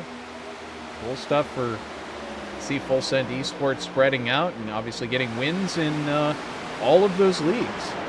So that's great news. Nicholas Renner here into 7th position. Boy, this guy has been up and down the track. He's been up and down the order. At one point he was up in the top 3. Now he's back here into 7th. And you see some more like side-by-side running just up in front. Oh, that's Buzzio. Indeed it is. Buzzio still trying to race to get that lap back, but look how close this has gotten here between Norman and Patinko, who's now taken over that 2nd spot. Patinko on a flyer, now going to look to take over potentially the lead of this race from Ronnie Norman.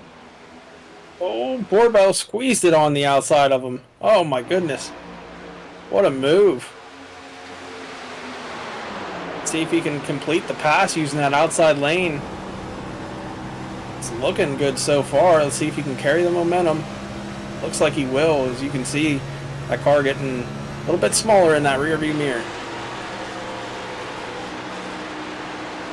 Here he comes. He's going to try crossing over. Patinko is. He's going to use that outside lane, see if he can get momentum. Oh, he gets into the wall. That's not how you get momentum.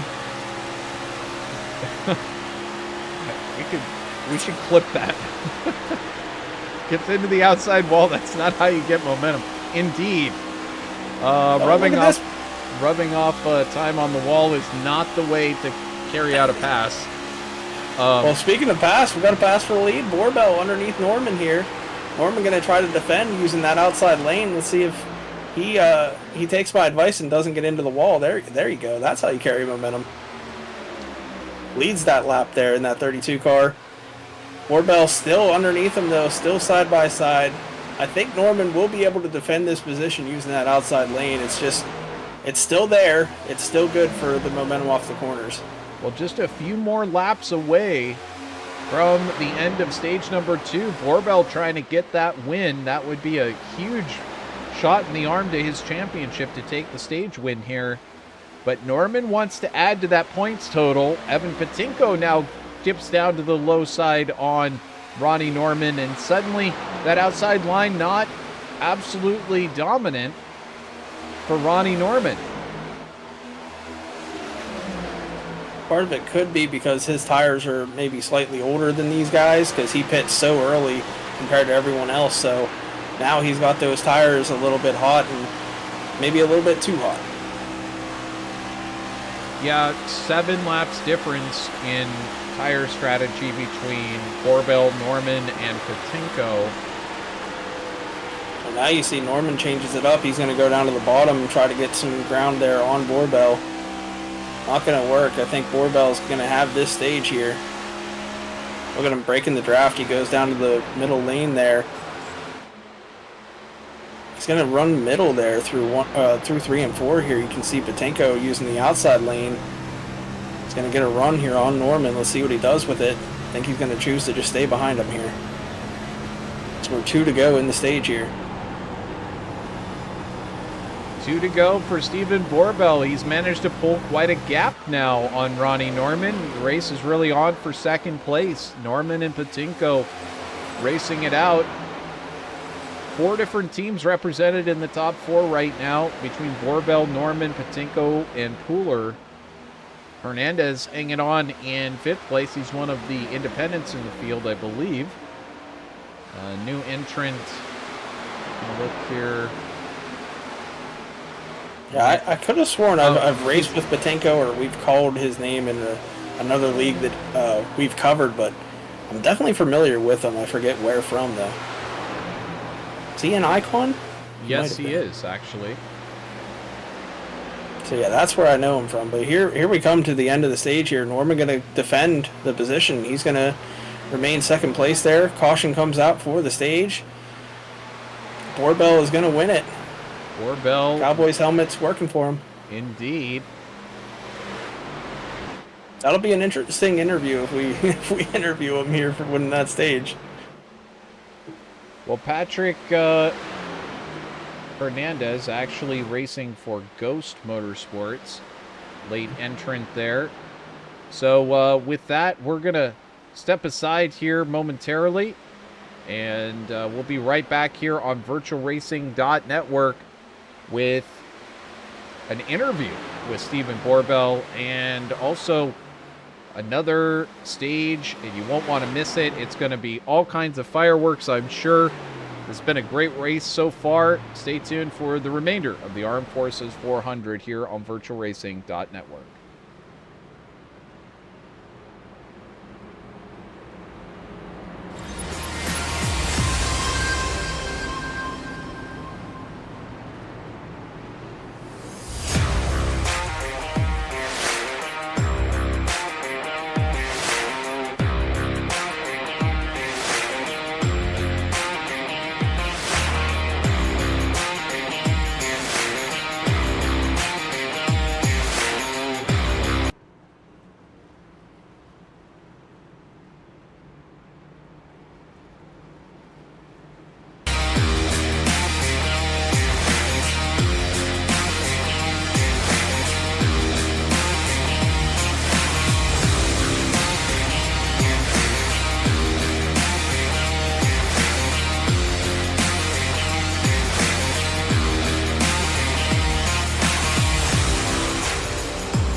And welcome back live here on VirtualRacing.Network. You did finally get a chance to see some of that great food happening out at Sundance Pizza. There's also ice cream there as well in Wickenburg, Arizona. Proud sponsor here. Oh, we've got somebody in the wall. That's Gavin. Is that Rogers? Who was that? Pooler. That's Pooler. Looks like maybe he locked up the brakes and snapped to the right there. We'll have to take a look at exactly what happened there. We're going to check this out real quick before we get to our interview. Oh, is he just going too fast? Oh, let's back this up here. He almost got into Norman here. As you can see, they start braking, and then he just hooks it right. I can see our race controller here for the night. He's in their channel talking to him. But we were going to have an interview with Warbell, but I see that he's got a video icon here in Discord, so I think if I pull him, that shuts that off for him. So we'll let him stay in that room there and keep that on for himself. Well, in the future then, Steven, if you want that interview, I guess we'll have to talk about how we can work that out with you. But yeah, because I don't know if it would cut that off for him or you know, I'm just trying to be safe with that one. Yeah, that's good thinking. I would say pulling Carl Pooler. He just I don't think he's good to talk to right now. How is he still in third place after that? Well, he got his position back, but I mean that car is torn up though, so definitely the right side not going to be as straight as it was. I mean, you could pull him up, but I think he might not be too happy right now with himself. Yeah, certainly Ashley Pooler, her heart just jumped in her throat watching this race. We appreciate everybody hanging out with us here on a fine Tuesday evening in the virtual Charlotte Motor Speedway. We're watching the BRB Buttkicker Cup Series, as always, here Tuesday nights on VirtualRacing.Network. I'm Trevor Greenfield, joined here by Christian Snyder, multiple race winning Christian Snyder, and champion over in another league that we've covered here on VirtualRacing.Network. And back to the cockpit this next season, which should be exciting for everybody who's been watching live. Yeah, I can't wait to get back behind the wheel. I'm probably going to start racing a little bit in January, but I decided to take December off. I had a little bit of a leg injury, so we're managing that, and we'll be back in January racing. Well, of course, that's how this all started with you joining me in the booth. Was you had that leg injury, and then you were trying to rush it to get back into the cockpit and get back out in there into NORA.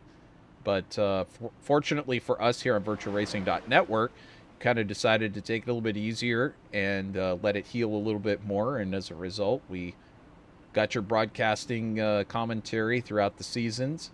And here we are in a totally foreign league getting to do more commentary, which is just great. And the BRB Buttkicker Cup Series in its first season, doing a great job. Christian, great to have you here in the commentary booth. Yeah, we'll be here with you as much as I can. You know, obviously I told you I believe Eldora will be the final race for me up here in the booth, because Nora is going to be starting, and that's when I'll be heading over there. But you know, I wish I could stay over here longer, but RC duties over in Nora will be coming up, so. Of course. Well, we'll enjoy it while it's here, but in the meantime, we're going to get this one going again. Green flag in Barney's hands, and Warbell on the gas. Carl Pooler jumps up into that second spot. Yeah, it looks like Norman was sleeping a little bit there on the start. It's getting late for him. I know he's got work in the morning, so he's probably a little tired. Oh, we've got one around. Oh, man. There's two around. No caution, though. They're still straight. Oh, now there's a caution. I believe it might have been Wolcifer, yeah. And someone else got into the inside. Patinko is still there. I can see some damage. It looks like maybe on the left front, but I'm not sure. Yeah, he was involved in one earlier. He had that front end smashed up, used his quick repair, and now he's got even more damage here. Well, we jump overhead. Let's check this one out. Oh, Wolcifer just shoots to the right, and Patinko tries to avoid and goes to the left. What the heck is going on there? That, I have never in my time on iRacing ever seen a car snap that way. Let's watch from on board. Maybe you can give us a little bit more of an idea. It was on the straightaway. Oh. So he got loose out of the corner, but the optics of it from above, it didn't look like he got loose at all. It just looked like he turned right. He definitely broke a toe link. You can tell that. Yeah. He is pulling hard to the left in order to keep that car turning. Well, I don't know if he used up his early fast repair, but this would be his chance to do so. There's Patinko. Yeah, it didn't look like he got loose, but it did. He might have been right on the edge, Patinko did, and when Wolsifer got loose, he tried to correct and go down the track, and that was just that little bit was enough. Cold tires, everybody just got fresh tires. So either way, those two come through, and we're going to take a momentary break here once again on the network, and we will be right back. You can see more of that delicious pizza and subs and onion rings and all kinds of good stuff over at Sundance Pizza. We'll be right back.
And welcome back here on VirtualRacing.Network.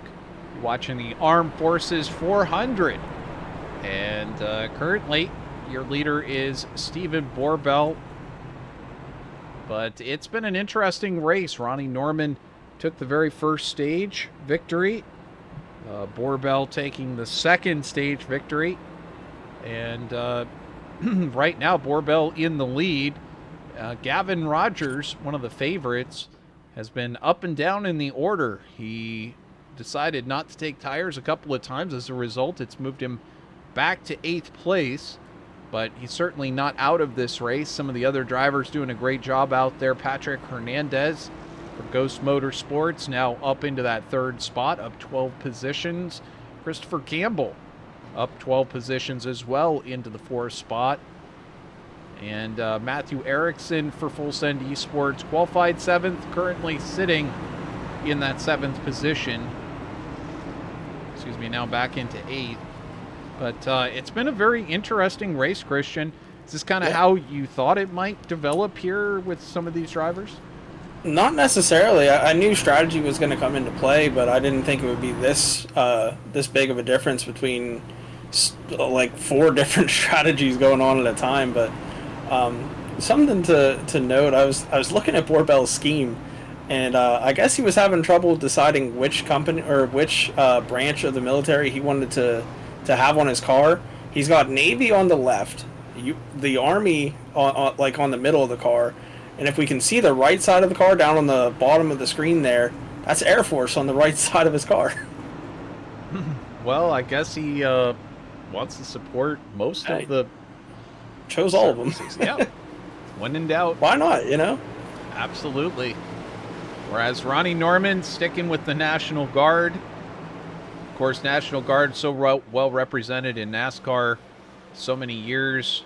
Now, Stephen Borbell going to lead us back to the green flag. Ronnie Norman on the outside. Norman a little bit slow to react. Patrick Hernandez going to get a good look on the inside on Norman. Coming into turn number 1, is it going to be Hernandez or Norman? Hernandez inches ahead. Looks like Hernandez going to take that lead, or that second place. Well, for the moment, because Norman just had a whole bunch of momentum off of turn 2 there, and he's looking like he might be able to clear him. Oh, he had to get out of the throttle there, got a little loose. Good catch there by Norman, but it looked like on back in the field, 2 other cars got into the wall. Not so lucky at catching their cars.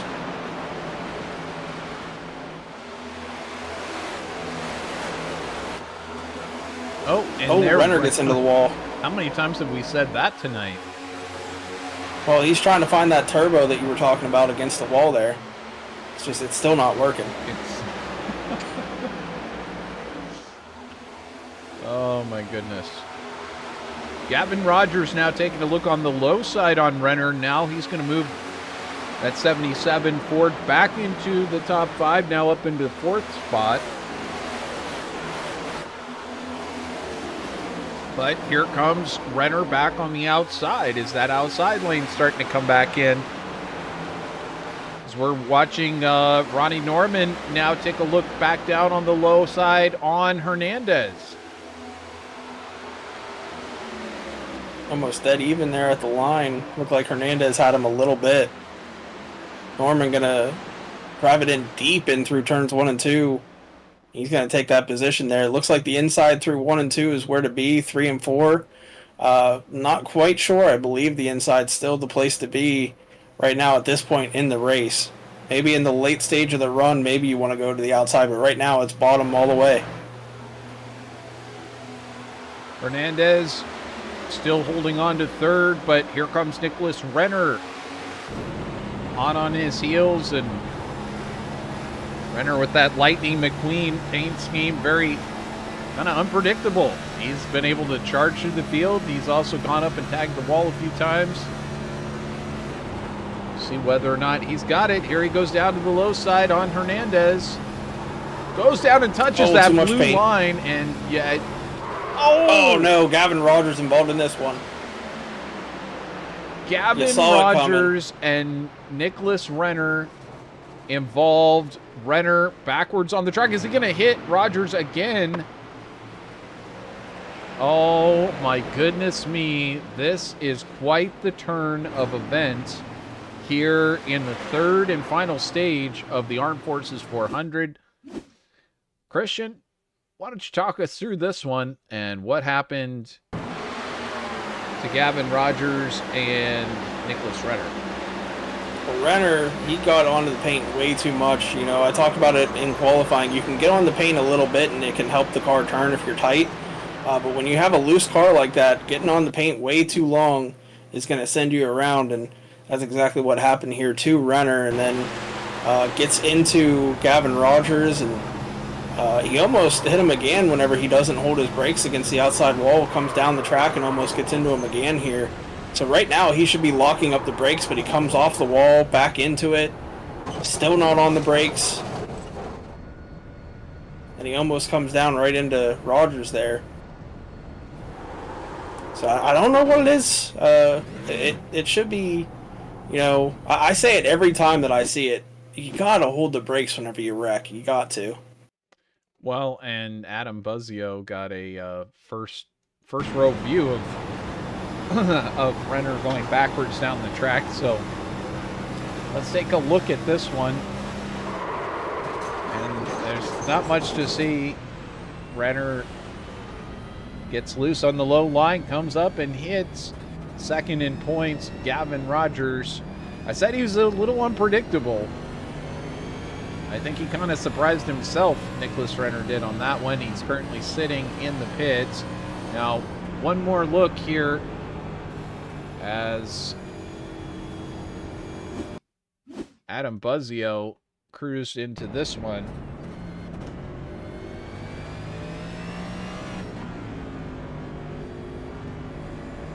Trying to pick and choose which lane to go in to avoid Renner backing down the track, which is not exactly a preferred way for drivers to go.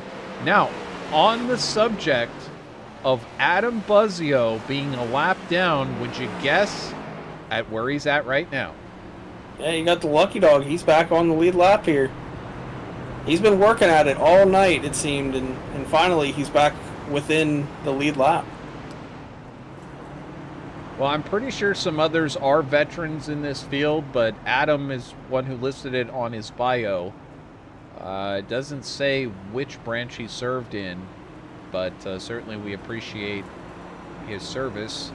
And Idea Lease and Tri-Vista, of course, helping to sponsor the league and always running on the car. But this week, a little special with the Warriors paint scheme on there. And now it looks like Adam going to pull it down into the pits now that he's gotten that lap back. He's going to refresh everything and get a good shot at the end of this race. Now about 76-ish laps left to go in this one. Wait, what am I looking at? Oh man. I'm way off. Hey, I'm not going to judge. I'm looking at the wrong screen. We've got about we got about 95 laps to go till the end of this one. But at 95 laps, if it goes green until the end, that's pretty much giving yourself the perfect pit strategy. You know, just one more stop, and you can pull it off. Well, for Buzzio, yeah, but a couple of these guys that didn't pit under this caution, they're going to have to pit with about 60 to go and save fuel. They're going to have to hope for a couple more cautions. Well, and those guys would be Stephen Borbell, Carl Pooler, and Richard Wolsifer, as well as Nicholas Renner, who did not come in. And, yeah, out of the top group, that's the guys who didn't. Now, in the pit box, it's amazing. I show a minute and 12 seconds for our second place driver, Carl Pooler, in the pit box, but I don't know how that's possible. Maybe our timing and scoring is messed up. But I'll tell you what, Wolsifer, let's see, of the guys who came in, Norman did not take tires. Wow. Speaking of Norman, he just took the front row. They just gave it to him. Well, there's another strategy move. But I was just going to say, Norman did not take tires. Just fuel. Hernandez did not take tires. A number of these drivers did not take tires on that stop. So yeah, and they're saving that set in case there's a caution late. It's a good call because they didn't have too many laps between their last stop and this one, so they should be okay until they get to about 50 to go, and that's when the pit window will open, and that's when I think we'll see a lot of people duck off around 50 to 45 to go.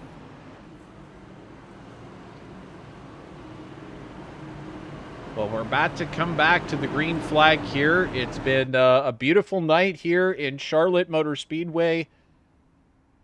So far, it's been all Ronnie Norman and Stephen Borbell, but there's been some interesting other drivers up there. You would expect Gavin Rogers. Gavin just got involved in an incident, but he's still on the lead lap. Yeah, he probably used his fast repair for that one, I'm sure, and he should have a perfectly healthy car now. Here's Borbell, and you see the right side of his car with the USAF logo. Army on the hood and Navy on the left side. He's got it all covered here tonight. But you see for second place, Carl Pooler managing to get a good run, and he gets around Ronnie Norman. Norman been a little bit slow on these starts. He's gotten, he's lost positions on these starts the last few restarts. Yeah, he hasn't been one of the best at restarting. Even in his time in NORA, his biggest struggle was restarts. So that's an area of his craft that he's got to work on for the rest of the season, is just getting the timing right. But it's so hard when you're that second car because you can't go faster than the leader or else you get black flagged. So you can't really predict it and get a jump, because if you do and you go like 3 miles per hour faster than the leader, you get a black flag. So it's so difficult when you're that second car. Well, let's talk about some key strategy here. I mean, it's anyone's guess as to whether we go green flag or not. We've had some really great long green flag runs. But if you're Steven Borbell right now, you took the second stage. You're racing up there for Next Level Motorsports. What are you thinking about right now? Is it just about managing those tires over the long run? Are you trying to set yourself up thinking that there might be a late race caution? What kind of strategy would you employ if you're Borbell? Well, you're going to have to hope for a caution because he's going to have to pit before 50 to go, and that's going to be very tough to save that much fuel. We saw, I believe, 60 or 61 laps that Norman saved, but he said he was clutching the entire race up to that point. So you have to really save if you're going to save 60 laps. So we'll see what Borbell is able to pull off. Maybe he gets a caution, gets a break, and is able to pit. But we'll have to find out here as we see Rogers kind of moving up through the field here. He went from 12th on that restart. He's now up to 9th. Car does look fine, so it appears he did use that quick repair. Well, and he did not take tires on his last stop, but he did just set the fastest lap of the race at a 29:53. That's what you see there in the purple lap. So still a lot of fight left in Rogers, despite being back in the field a little bit. Might we see him arrive back at the front before long? Renner and Hughes now fighting it out for that 9th position. Take a look back here at the second place battle. Cooler and Norman now fighting for that second spot.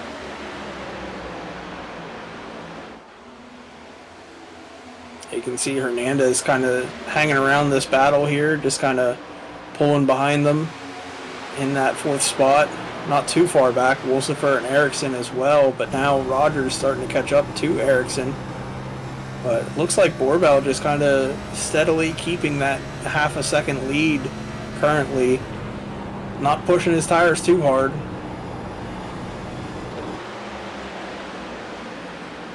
No, it looks like Borbell seems to gain in 1 and 2. And then he seems to lose it in 3 and 4. It's been consistent the last few laps. Now we've got Gavin Rogers moving up, though, into 6th spot. And here he goes looking. Oh, it's Matthew Ericsson manages to fight him back for that 6th spot. Now they're exchanging positions, and now Nicholas Renner gets into the middle of this. And yeah, Matthew Ericsson almost back got into the back of Ericsson. Ericsson had to jump high to avoid Renner from getting into his left rear quarter panel. Renner, he's still having trouble with that car. It's getting loose on him. He can't quite get it down to the bottom on entry there. He almost gets into the 56 there of Wolsifer. That car is definitely a handful there for Renner. Renner down on that paint we stripe go. Again. I know that there's a lot of time to be had by going down and using that paint. I know that there's a lot of grip on that paint, but you can't use too much, which is what you've said before. Yeah, if you just touch it a little bit, it gets the car to turn a little bit more. So if you got a tight handling car, it's good to get down there, grab the paint a little bit. I think most famously Kevin Harvick, he runs that and he gets on the paint more than anybody else, and that's what Renner's doing, but it can hurt you too if you get on it too long, and we saw that happen. But good rebound for Renner after just wrecking that last caution. Certainly, and a good rebound for Eric Hawk as well. He's been involved in an incident earlier on and still sticking around in the top 10 of 10 positions so far. But look at this guy, Gavin Rogers, now up into 4th, taking that position away from Patrick Hernandez, who's actually sliding backwards in a hurry. And here comes Nicholas Renner, hot on the heels of Rogers.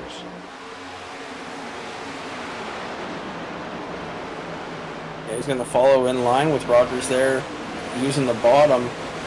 Sometimes whenever you're that close to a car, you like to just move like half a lane higher, half a lane lower, whatever it takes to get some clean air to the nose, but he followed him directly in line in that corner, and you can see now Wolsifer, he's going underneath Hernandez, so Hernandez struggling a little bit and losing a couple positions in these last 3 laps here.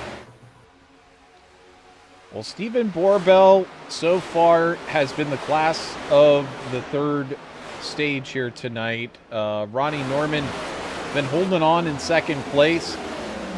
You know, Borbell is up there in the championship as well, so he has a very good chance if he can finish in the top couple of positions here tonight.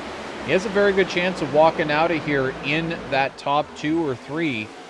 I know he had a lot of points to gain to get up to Gavin Rogers, but he's made up a lot of points in these stages. So it'll be interesting to see next week where everything is at. In the meantime, hot and heavy racing here in the mid-pack. From 5th on back, Nicholas Renner is up there in front in the red car, but Patrick Hernandez, Eric Hawk now up into 7th place. Richard Wilsifer trying to fight it out. And Adam Buzzio there in 9th place. All these cars are just within a short throw of each other. Well, I love the dedication that Hernandez has to running that outside lane, as now he does run the bottom here, but I was about to mention, I think the inside lane is where it's at right now. I think that outside has given up, and it's time to move down the track. You can see, I think he realized that because of losing so many positions running that outside, he's changed it up, went down to the bottom, but now you can see it looks like Rogers has caught Carl Poehler here for 3rd place. Let's see if Rogers is able to get around him here. He's going to work the bottom. He's got a really good run. He's underneath him. Oh, almost contact. Very close racing right now between these drivers. Poehler and Rogers fighting to try to stay in podium contention is Poehler, and Gavin Rogers says, I need a shot not only at Norman, but I want to try to take this race win and try and get very close. He'd be close to getting back into the championship lead, but Norman did pull out a lot of points in the last stage, so we'll have to see. Let's not forget, just a little while ago, Poehler, under caution, had a heavy hit into the outside wall. He's kind of rebounded from that. He got his fast repair, and he's back up in the top 5, so good rebound for him for that. Yeah, solid effort from a lot of these drivers to utilize that fast repair strategically. It may sound, you know, like a cheat or something. It's so easy to do. You just go into the pits, they fix your car, but you get a total of 1. So you really have to pick and choose when you want to use it. Sometimes it's, you know, you have to use it. You don't have any choice, but sometimes it's just for a little bit of damage, and you say to yourself, okay, I will be better off if I come in, utilize my fast repair right now because I'll be faster. And it's not an easy strategy to employ, especially if you have to do it early on like Ronnie Norman did. Here we go. Christian, it's been coming. Gavin Rogers has the fast car, and the car that he has to get by next is Ronnie Norman. Yeah, his best friend, you know, they sit down to dinner every time before the races. You know, they're great friends out here. Absolutely. I understand they have a friendly hand signal that they give each other on the track, back and forth. Yeah, I heard a rumor that they went and got rental cars and wrecked them on the beach, and that was their way of smoothing things over. But of course, that's a reference to Days of Thunder for those that have watched that. But side by side now, Rogers got underneath them. There he goes. Rogers underneath. Norman gives him a very wide berth, allows Rogers to take that position, realizes there's no sense fighting at this point. I think Norman realizes he's got to save a little bit of fuel and a little bit of tires for the end here, because the less fuel you take in the box is going to be a quicker stop. You know, where most guys are going to have like 15 twos, 15 threes getting full tank of fuel, Ronnie could get a little bit less by saving this and make that stop about a 14.7, 14.6. So that's possibly what Ronnie's doing here. Well, this is going to be very interesting to see how this all shakes out, who decides to come in when. We'll get that track map up there on the screen so you can Find where your favorite driver is racing right now. But Yeah, we should have a few of those green flag stops within the next couple of laps here. By around like 2:05, we should see a lot of the guys coming in that didn't pit that last caution. They're going to have to pit here very soon.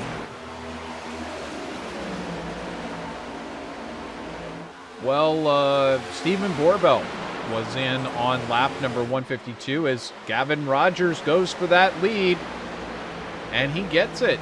So Rogers back into the lead here at Charlotte Motor Speedway. It's starting to look pretty familiar, Christian. Gavin Rogers working his way up to the front. Borbell, of course, his teammate over there at Next Level Motorsports. So it's not like he didn't know that it was coming. Yeah, Borbell, Norman, and I believe Polar all on older tires than Rogers because when he got involved in that wreck, he took 4 tires. So he's got the freshest tires on the field, I believe. Buzzio, I was just looking. Buzzio came in on 168 with a lot of these drivers, but he was the only one to take tires. And that's why he just moved past Renner there. He's into 6th now. He's trying to work underneath Hernandez now for 5th. So, yeah, he is making use of those tires. He might have really just been hanging on to those tires this whole stage for the most part. Oh, man, he had to get out of the throttle a lot there because Hernandez pinched him there. Now he goes into the turf there. I'm not sure if he knew, but that is not part of the racetrack. If you can drive on it, it's part of the racetrack, Christian. Hey, that's the Dale Earnhardt way, you know. Whatever's the famous pass in the grass happened here. Absolutely. Which I never understood because it wasn't a pass. He just got bumped from behind and saved it and kept the lead. It sounds He's down there again. It sounds much better passing the grass. Well, maybe it got him the position. I don't know. Maybe it's cooling off those left side tires, you know, getting into that turf a little bit. It cools off the left side tires. I heard that iRacing's been trying to fix that, but I don't know if it's on every single car. And this would be one of the few tracks where you get that opportunity because of the D shape in the oval that you actually get to clip the grass. See Renner still clipping out there a little bit. Well, with this track, it's not grass for that section. It's just turf.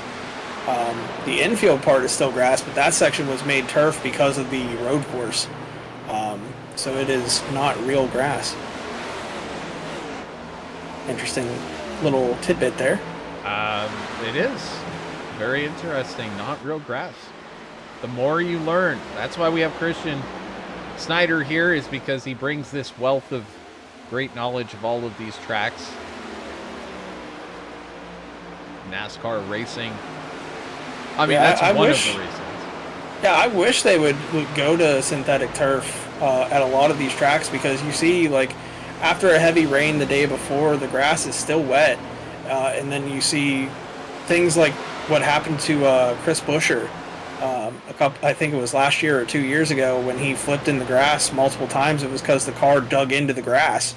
Right. I know a lot of these drivers, they don't like the grass, but iRacing, it doesn't affect you that as much as in real life, so you can kind of slide through it no matter what.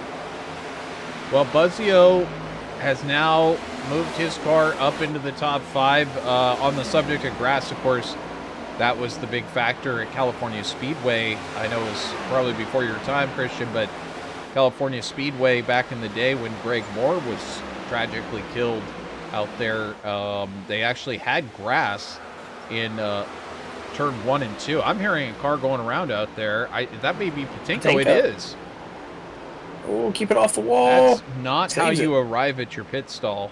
I know it looks cool to come in four-wheel drifting to your pit stall, but oh no, having problems. Is this going to bring out a yellow?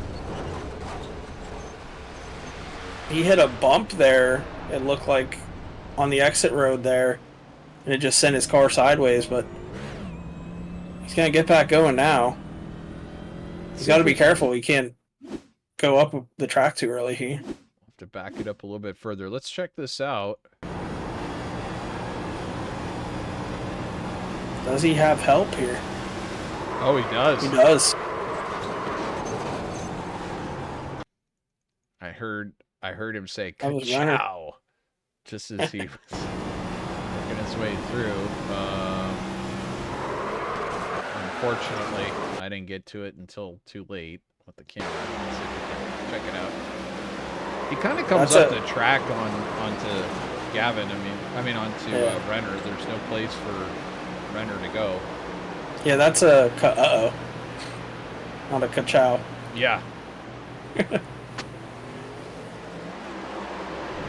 Oh, yep. It just snapped on him once he started getting back into the throttle there. But he's in pit road now, getting repairs and getting 4 fresh tires. A little bit early for him, but he's going to have to save fuel the rest of this one. Meanwhile, Gavin Rogers still circulating out there in the lead. 1.4 seconds up on Ronnie Norman. Stephen Borbell still holding on to that 3rd spot. And Carl Pooler very close behind in 4th. Patrick Hernandez not ready to give up that 5th spot. He and Adam Buzzio racing it out hot and heavy into the really nice patriotic paint schemes in the field to salute the armed forces here tonight. And Buzzio manages to pull back out into that 5th spot.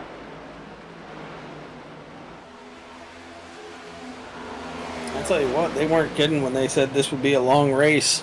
Very glad that they moved it back a half hour. It's already 11 o'clock here on the East Coast. This has been a long one here tonight. It has indeed. And they were talking about moving it another half an hour further forward, but they didn't get enough positive responses, so they just kind of split the difference. But I am certainly very thankful that they did move it up a half an hour, and also thankful that I'm in the Central time zone.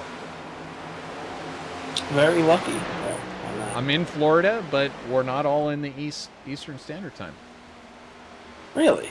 That's true. I never knew that. You would think. So you're up in like the, what do they call that? The Panhandle? Panhandle. That's right. Yeah. We're over here just in the narrow part. And we get hurricanes, and we have beautiful weather in white sand beaches. It's really lovely. You should come down sometime. What's your weather like there, Christian? We got 4 inches of snow right now, and everything's freezing outside. So yeah, it's supposed to get down. Not very nice. It's supposed to get down to freezing here tonight, but in the 50s and 60s during the day. It's 25 degrees out here, but yeah, it's definitely tanning weather. I should get a tan tomorrow. Hey, in Pennsylvania, you take what you can get. I hear ya. Went for a nice walk today. It was beautiful. I went for a nice slide today. Did you? That sounds like fun. Oh my goodness. Well, in Charlotte, North Carolina, there's no snow right now, at least virtually. There's no snow. There's only beautiful racing weather, and we have a sold-out crowd as usual. Been told that Steven Dombrowski is up in the stands somewhere, which is interesting. Be interested to know which seat is his. Well, I'm looking down right now outside the window here up in our amazing booth with, the gourmet buffet behind us. Yeah. I'm looking down there. I can see him turning around and waving to us. So he's down there to your right over there. Well, that's just the best. Though he ought to talk to us next time. We'll get him special tickets. I know. You could have been sitting up here with us in the booth having some tofu and whatever else is up here. Some burgers, I think I see. Sliders. Having some tofu. Yes, that's what we have in our VIP suite. Just tofu and crackers. It's getting late, folks.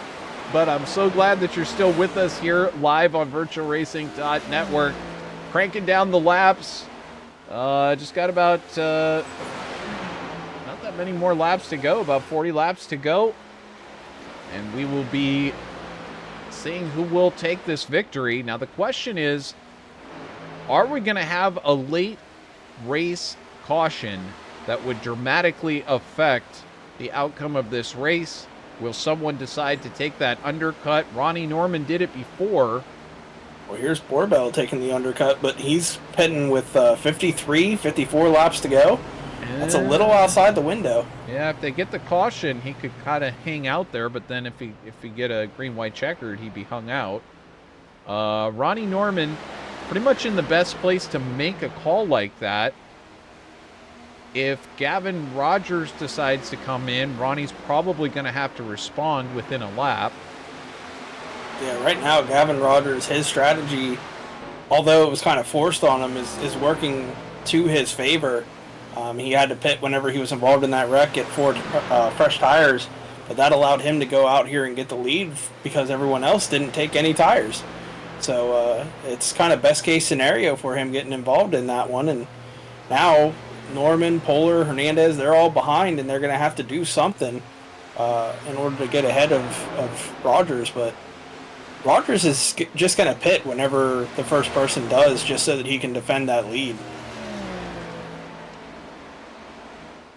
Well, he's got to make a call pretty soon, because as we're cranking through the laps now,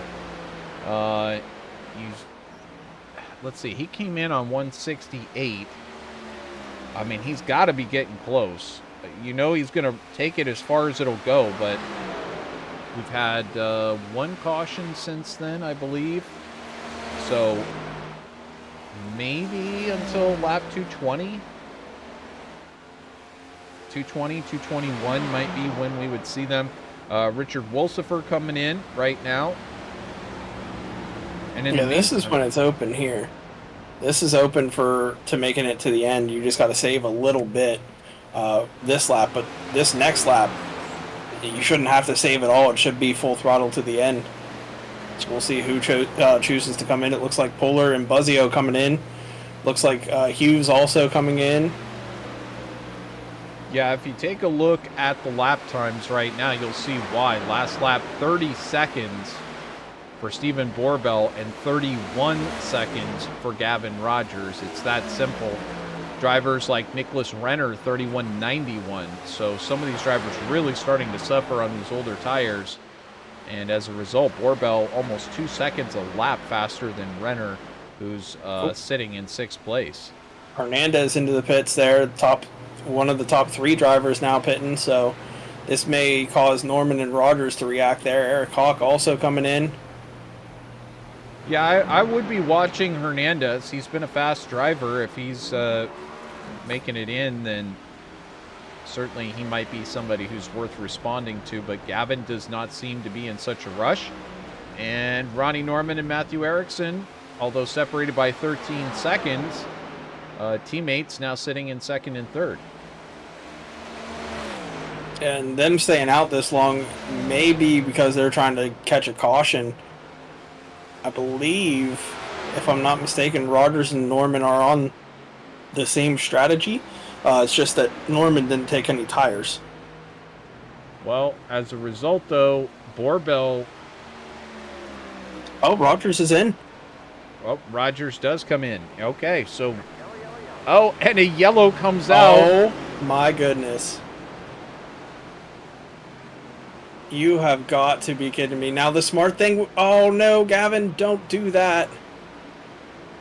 The smarter thing would have been to not pull into the box. If Norman's able to get around this track fast enough, that could put Gavin Rogers a lap down. He's got to hope that he can get out there quick enough. Norman is flying around trying to get him a lap down. Oh, he beat him out. Wow. I didn't think he was going to get his service done in time, but he was able to, and that's going to allow him to stay on the lead lap, it looks like. Just he'll pull back by him here. Yep, there he goes. He's going by him. I knew Norman was going to try flying around the track to get him a lap down, but it did not work, and Rogers is going to be on the lead lap. So Norman, Erickson, Renner, they're all going to pit here, and your leader for this restart is going to be Rogers. Well, what a crazy turn of events. We're going to take a momentary break here on VirtualRacing.Network. We will be back with you momentarily as Ronnie Norman, Matthew Erickson decide to pit. And you won't want to miss it. This is going to be one heck of an end to this race. Stay tuned here on VirtualRacing.Network.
And welcome back here on VirtualRacing.Network. It's the BRB Buttkicker Cup Series Armed Forces 400 from Charlotte. I'm Trevor Greenfield, joined here in the booth by Christian Snyder, and Gavin Rogers is in the lead. But I'll tell you what, Christian, guess who else pitted under that caution, took tires? Ronnie Norman, and they start side by side. Matthew Erickson, Ronnie's teammate, going to be starting right behind him. Are we going to see fireworks here before the end? Who is it going to be that's going to take the win? We're about to find out here on VirtualRacing.Network as the green flag is out and we're underway again. Oh. Gavin Rogers, one heck of a start. There was almost a wreck at the back of the field, but they kept it straight, I believe, and this broke up the entire front right there. My goodness. Oh, Ericsson. Ericsson almost around. Cold tires on the inside, almost too much for him to handle. Back up at the front, though, easy first lap for Gavin Rogers. This is the part where he drops the hammer and puts everyone else in his rear view as he cruises to victory. Or will someone else have something to say about it? Ronnie Norman in second place. Does he have the speed to chase down Gavin over the long run? This might have been a long race, but it is coming down to the finale here very quickly. Yeah, we're under 40 laps to go here, and everyone's in position that they can get a good finish for the most part.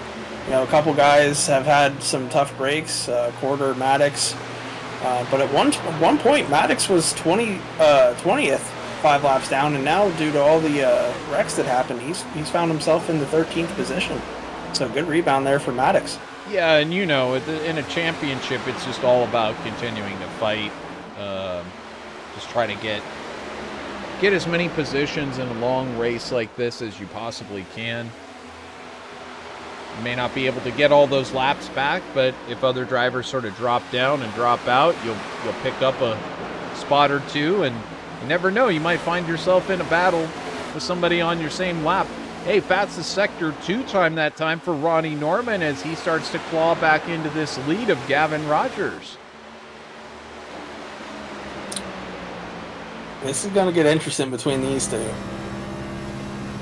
You know, I haven't seen Gavin Rogers race enough, but I don't know how good he is at saving tires. It looks like he's already backing it down and saving tires, so this is going to be a good battle the whole way for this long run. I don't know who's going to pull away and who's going to be stronger toward the end of the run, but we know that these two are going to be racing like this the entire season.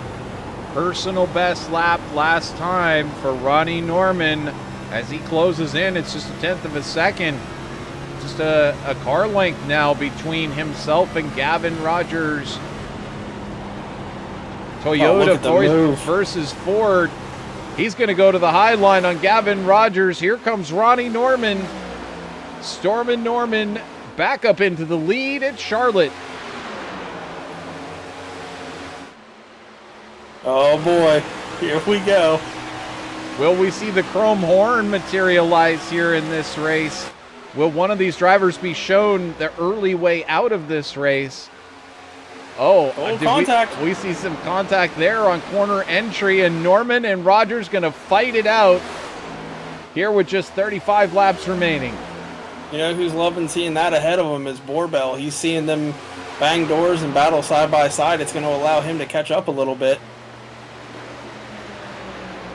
Norman and Rogers battling it out like it's the last lap, and as you said, Borbell now has a chance at it as he's now just about a second back, but will he be able to hang with the pace of these two out front? Norman able to take over that lead once and for all. We'll see whether or not Rogers makes another attempt on him. Well, now Norman is going to be mirror driving the rest of this race. He's going to come down, take the line, give him the dirty air, just like he was doing at Bristol last week. He's going to control the race and keep him behind him and keep him in dirty air, and that's the way that you got to do racing in this day and age. It's all about aerodynamics with this car. Well, this is about the view that Ronnie would have in his sim cockpit, and there you can see in that rear view mirror, you're always watching to see where your competition is at. Yeah, that is pretty accurate. He's pretty tall, so he would be right about at the top of the bars there. So this is a pretty accurate camera. Well, I'm 6 foot tall, and I tend to be, a lot of race car drivers are, 5'6", 5'5", 5'7".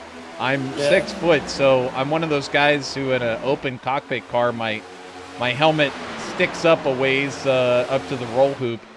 or in one of these machines, I might get close to the roof line.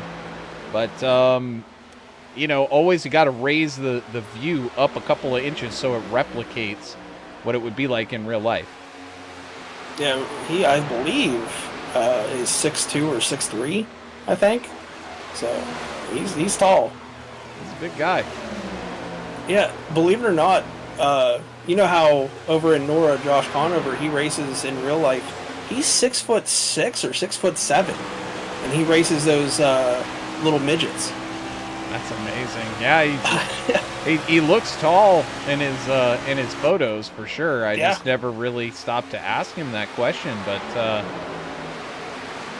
he towers over me. That's scary. Interesting. How tall are you? I'm 6'1". Well, he towers over me. We're all so tall. Maybe that's why we're not real life racing drivers. Well, yeah, we'll go with that. Money could be my issue, but you know. Well, we've got one heck of a battle happening here between Ronnie Norman and Gavin Rogers. I think Gavin keeps trying to take a look into the corner, but Ronnie kind of drives in sort of middle groove and then drives it down a little bit, which, you know, a little bit later entry, which allows him to close off Gavin Rogers. Gavin tries to get in a little bit lower on entry, but he can't seem to get enough of a run right now on Ronnie Norman to try to take that position back. Now, this is exactly what Ronnie did in the last race. He took over the lead, and then he started to slow the pace down a little bit, much to the chagrin of Gavin Rogers. Now, we've got this race going on a little bit further back here. This is Matthew Erickson, Carl Pooler, side by side. Pooler trying to get up there into the top 5 and take the position away from Ronnie Norman's teammate, Matthew Erickson. Erickson doing a good job so far with that outside lane, holding that position.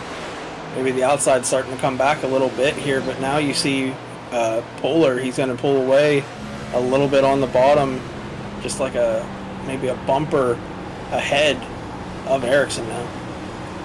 And Buzzio following closely, trying to decide which lane he wants to ride in, kind of middle of the lane now.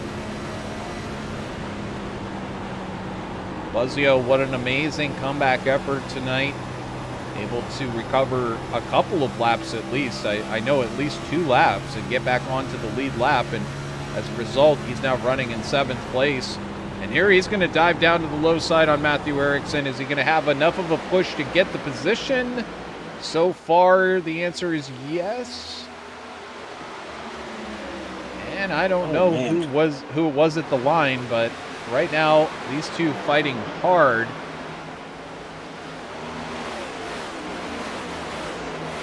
And there's still no change up front, so we're just staying with this battle since it's side by side. They're still just kind of blocking each other up front, but it looks like Buzzio, he got a little bit too much of the paint, got a little loose, had to get out of the throttle, and now here comes Erickson again on the outside. With a good run, he might clear him this time, and he does. Solid move from Erickson on that outside lane to hold on and stay up into 6th position. Buzzio doing everything he can to make the most of tonight, possibly trying to break into that top 5. There's Patrick Hernandez, who's now crept back into the picture in 8th place. And of course, he was running up in the top 4 area for quite a while. I wonder if he was just saving tires and now he's going to try to make his way forward. That's very possible, and we can see a car up ahead of these guys that's battling with everybody. He's not in the picture. That's Maddox, but you got to give it to him. If he was on the lead lap, he would be in 4th place right now. So this is a really good drive here for Brendan Maddox in that 33 car. As you see, Polar is going to get around him here and try to pull away from this lap car here. Well, I remember he got involved in one of those early incidents, and I think he sat on pit road for some time. And he's like 5 laps down now, I believe. But as you said, if he hadn't, this is a preview in how well he might have raced. It gets a little bit out of the way of everybody right now. But Buzzio and Ericsson still racing for that 6th spot, side by side. Patrick Hernandez right in the middle of it. Now Hernandez looks to the low side on Buzzio. He'll take that position for Buzzio. So Buzzio back to 8th and Hernandez up to 7th. Now he'll set his sights, Hernandez will, on Ericsson. Both of these drivers like to run that high line, so we'll see who can manage to edge each other out. Hernandez going to go to the low side now. And he'll take looks that like position. Things are tightening up front. This is it. I was looking just as you said that. It came down in a hurry. It was up to 0.3 of a second, and now it's back down to nose to tail as we've got coming up to 20 laps to go. And here comes Gavin Rogers down the inside into turn number 3. Is this going to be the decisive move of the race?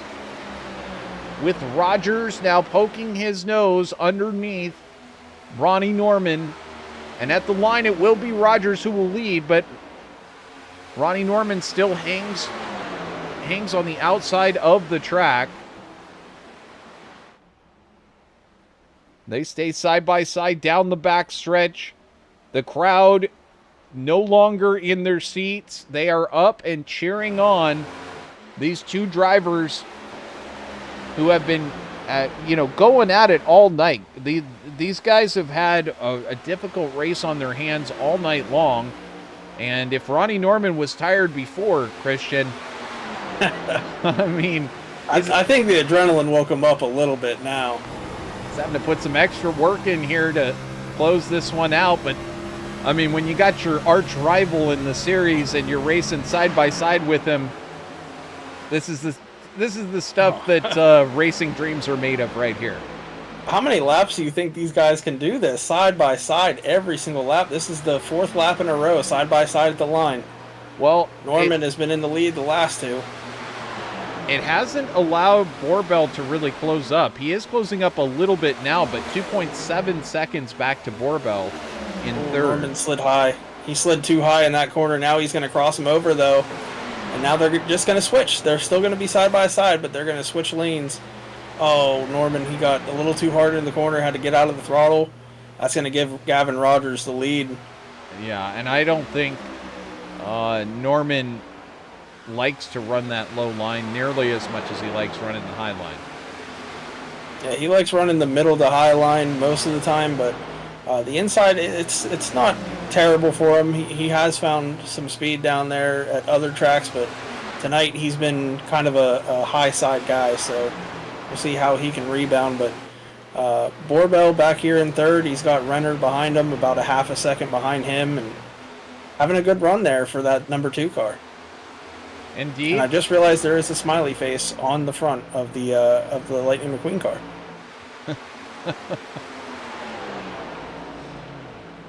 We like to have fun sim racing, don't we? Nicholas Renner having a good race there in 4th place.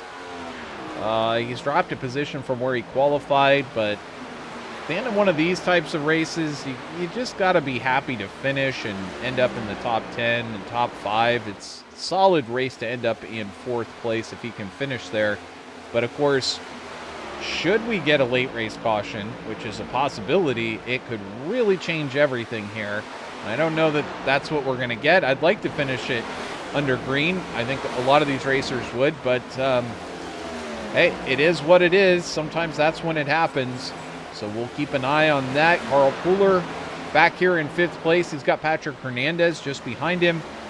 But Pooler's been basically in the top 5 all night. He's been as high as the top 2, but now he's drifted back to 5th. He qualified in 4th place. Hernandez back here looking at Pooler, and I don't know, maybe he's got the speed to get up there and crack the top 5, but Hernandez was in the top 5 much earlier. It hasn't really been his 3rd stage.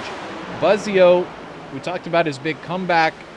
Here he is right now in 7th place, and he's staying ahead of Matthew Ericsson so far, but there's also Richard Wolsifer, so if either one of these drivers can manage just a little bit more speed, they'll be able to get just a few more points at the end of this race. We get back here to 10th place, Christopher Campbell. He's kind of running a little bit on his own right now, but solid run, 6 positions gained. Great race for Campbell. Speaking of great race, the front has gotten tighter. They're back within a tenth of each other here. It looks like Ronnie is just using that outside lane a little bit and gets a huge run on the exit of these corners. And then he'll close down to about a tenth of a second, and then he'll open it back up to 2/10 by using that outside lane. So you see it's going down to 2, and now that he's on the bottom here, you can see it's closing in. So he's just trying to build that run to get by him here as we're 11 laps to go. But these guys are just battling so tough for the past, what is it now, probably 20 laps that these two have been battling? Yeah, at least 20 laps now as we've got 11 to go. And I tell you, oh, look at the run.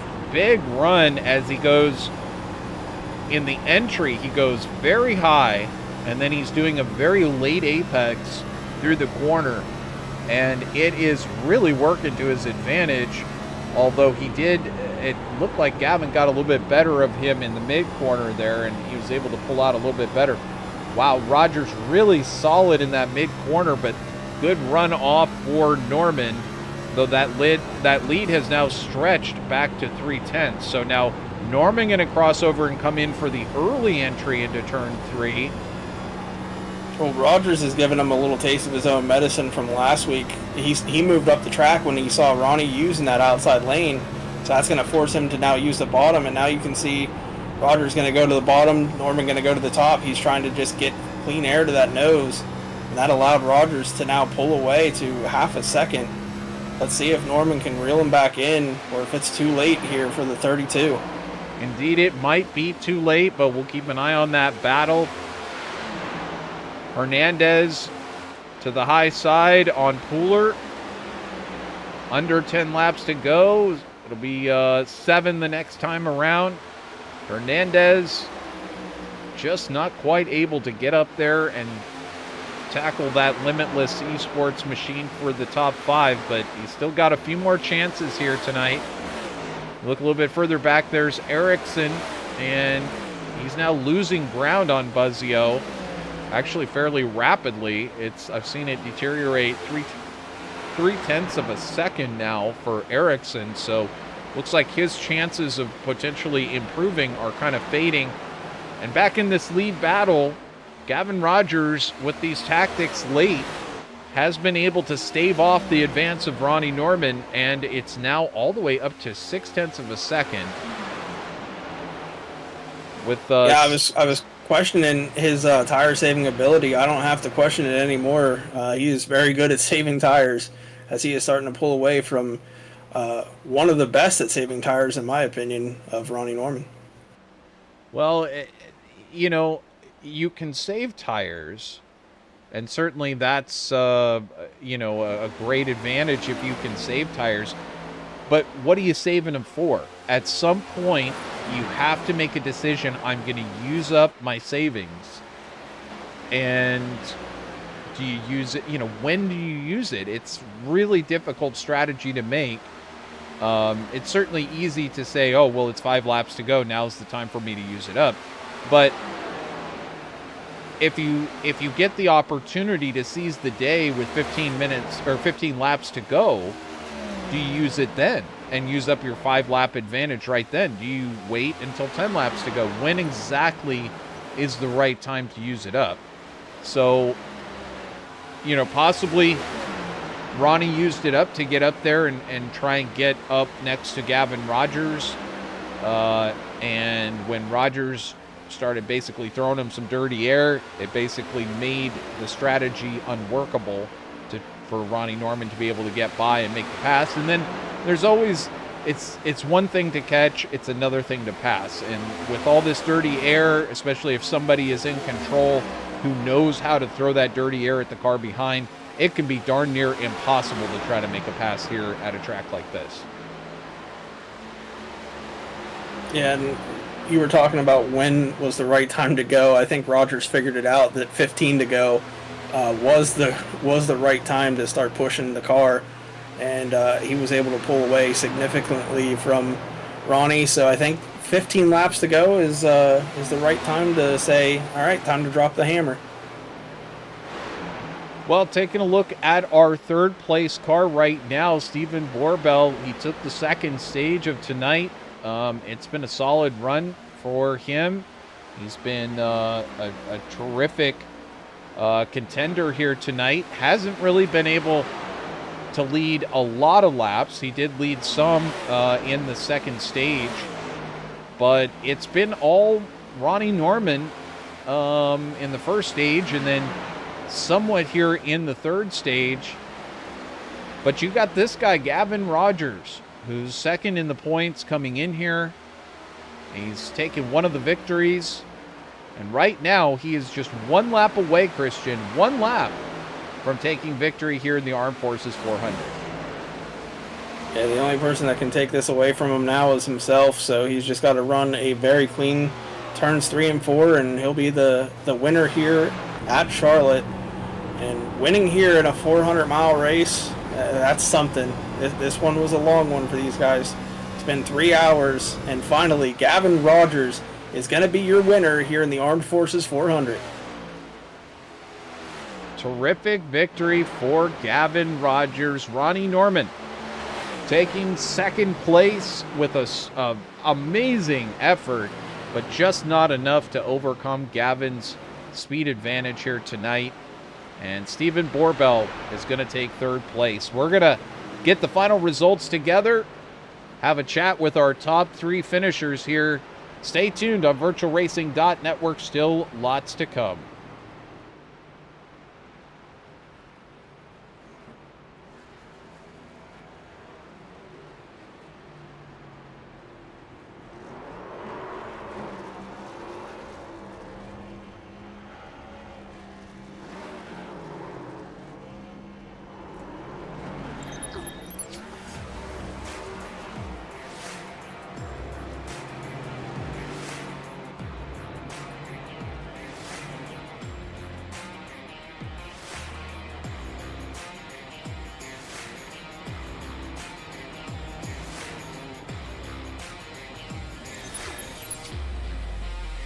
And welcome back here on VirtualRacing.Network. There you see it on your screen, the top finisher, Stephen Borbell, and he celebrates out there on the track. I'm sorry, Stephen Borbell. I have him locked down for third. Gavin Rogers, the top finisher here, who needed this to take over some points, and certainly after the way that the first 2 stages went, he needed to close it out in solid fashion. Rogers able to take the victory. Second place going to Ronnie Norman for Full Send Esports. Third place going to Gavin Rogers' teammate over at Next Level Motorsports, Stephen Borbell. Fourth, Carl Pooler. Fifth, Nicholas Renner. Sixth going to Patrick Hernandez. Adam Buzzio there comes up to give Gavin a wave. Adam finishing in 7th place. 8th going to Matthew Erickson. 9th, Richard Wolsifer. 10th, Christopher Campbell. 11th, Eric Hawk. 12th, Matthew Porter. 13th, Brendan Maddox. 14th, Jeff Barefoot. 15th, Jared Hughes. 16th, Evan Patinko. 17th, Bill Hales. 18th, Dustin Stallings. 19th, Cameron Stearns. And 20th goes to Ryder Reminick. And so with that, Christian, let's talk about your final thoughts on tonight before we pull up the final drivers and have an interview with them. What did you think about tonight here at the Armed Forces 400? Well, it was a great race, a lot of strategy, not too many cautions. It was a little bit cautiony in the beginning, but everyone smoothed it out, and this was a fantastic race. And Gavin Rogers, I just noticed he has in memory of, I couldn't read the name, but on the tail, so I'm sure he is super happy to win this one. And I'll have to go back and listen to the interviews and see what everyone says, but this was a absolutely awesome race, and can't wait for Dover next week, and I'll be there for that one as well. Absolutely, Christian. Well, we appreciate you joining us here tonight. We'll see you back here at Dover next week, and in the meantime, I'll carry out these interviews, and have yourself a wonderful rest of your night, my friend. You too. So that's Christian Snyder. Great to have him back here in the booth, and now I'm actually going to be joined, before we get to the driver interviews, Adam Buzzio wants to jump in and, well, congratulations on such a great comeback effort there, Adam, coming back from a couple of laps down, finishing 7th. But I suppose you've got more to say than just that. Oh, man, what a race, huh? I mean, if we didn't have bad luck tonight, we wouldn't have had any, man. Made a couple aggressive calls, and it worked out. I think we should have probably got a top 5, top 3, but I'm happy with the 7th tonight. I'll let you guys get to the podium finishers here. I just wanted to give a quick shout out to you guys first for sticking with us tonight. I know it was a long night. Great job as always. We appreciate it. Oh, and I want to thank all the drivers. We got quite a few new guys in this week, and I think most of them stuck with it with us tonight. So wanted to thank all the drivers, new and old, for coming out here and sticking with it. Other than those first couple yellows, we had a really great show tonight, I think. So good racing. Everybody kind of calmed down there after the first 30 laps or so. So just wanted to give a shout out to everybody and say how much I appreciate it. Absolutely. Big shout out to you for putting this all together, and great to salute the armed forces. I know you carried a patriotic paint scheme. A lot of drivers did out there tonight.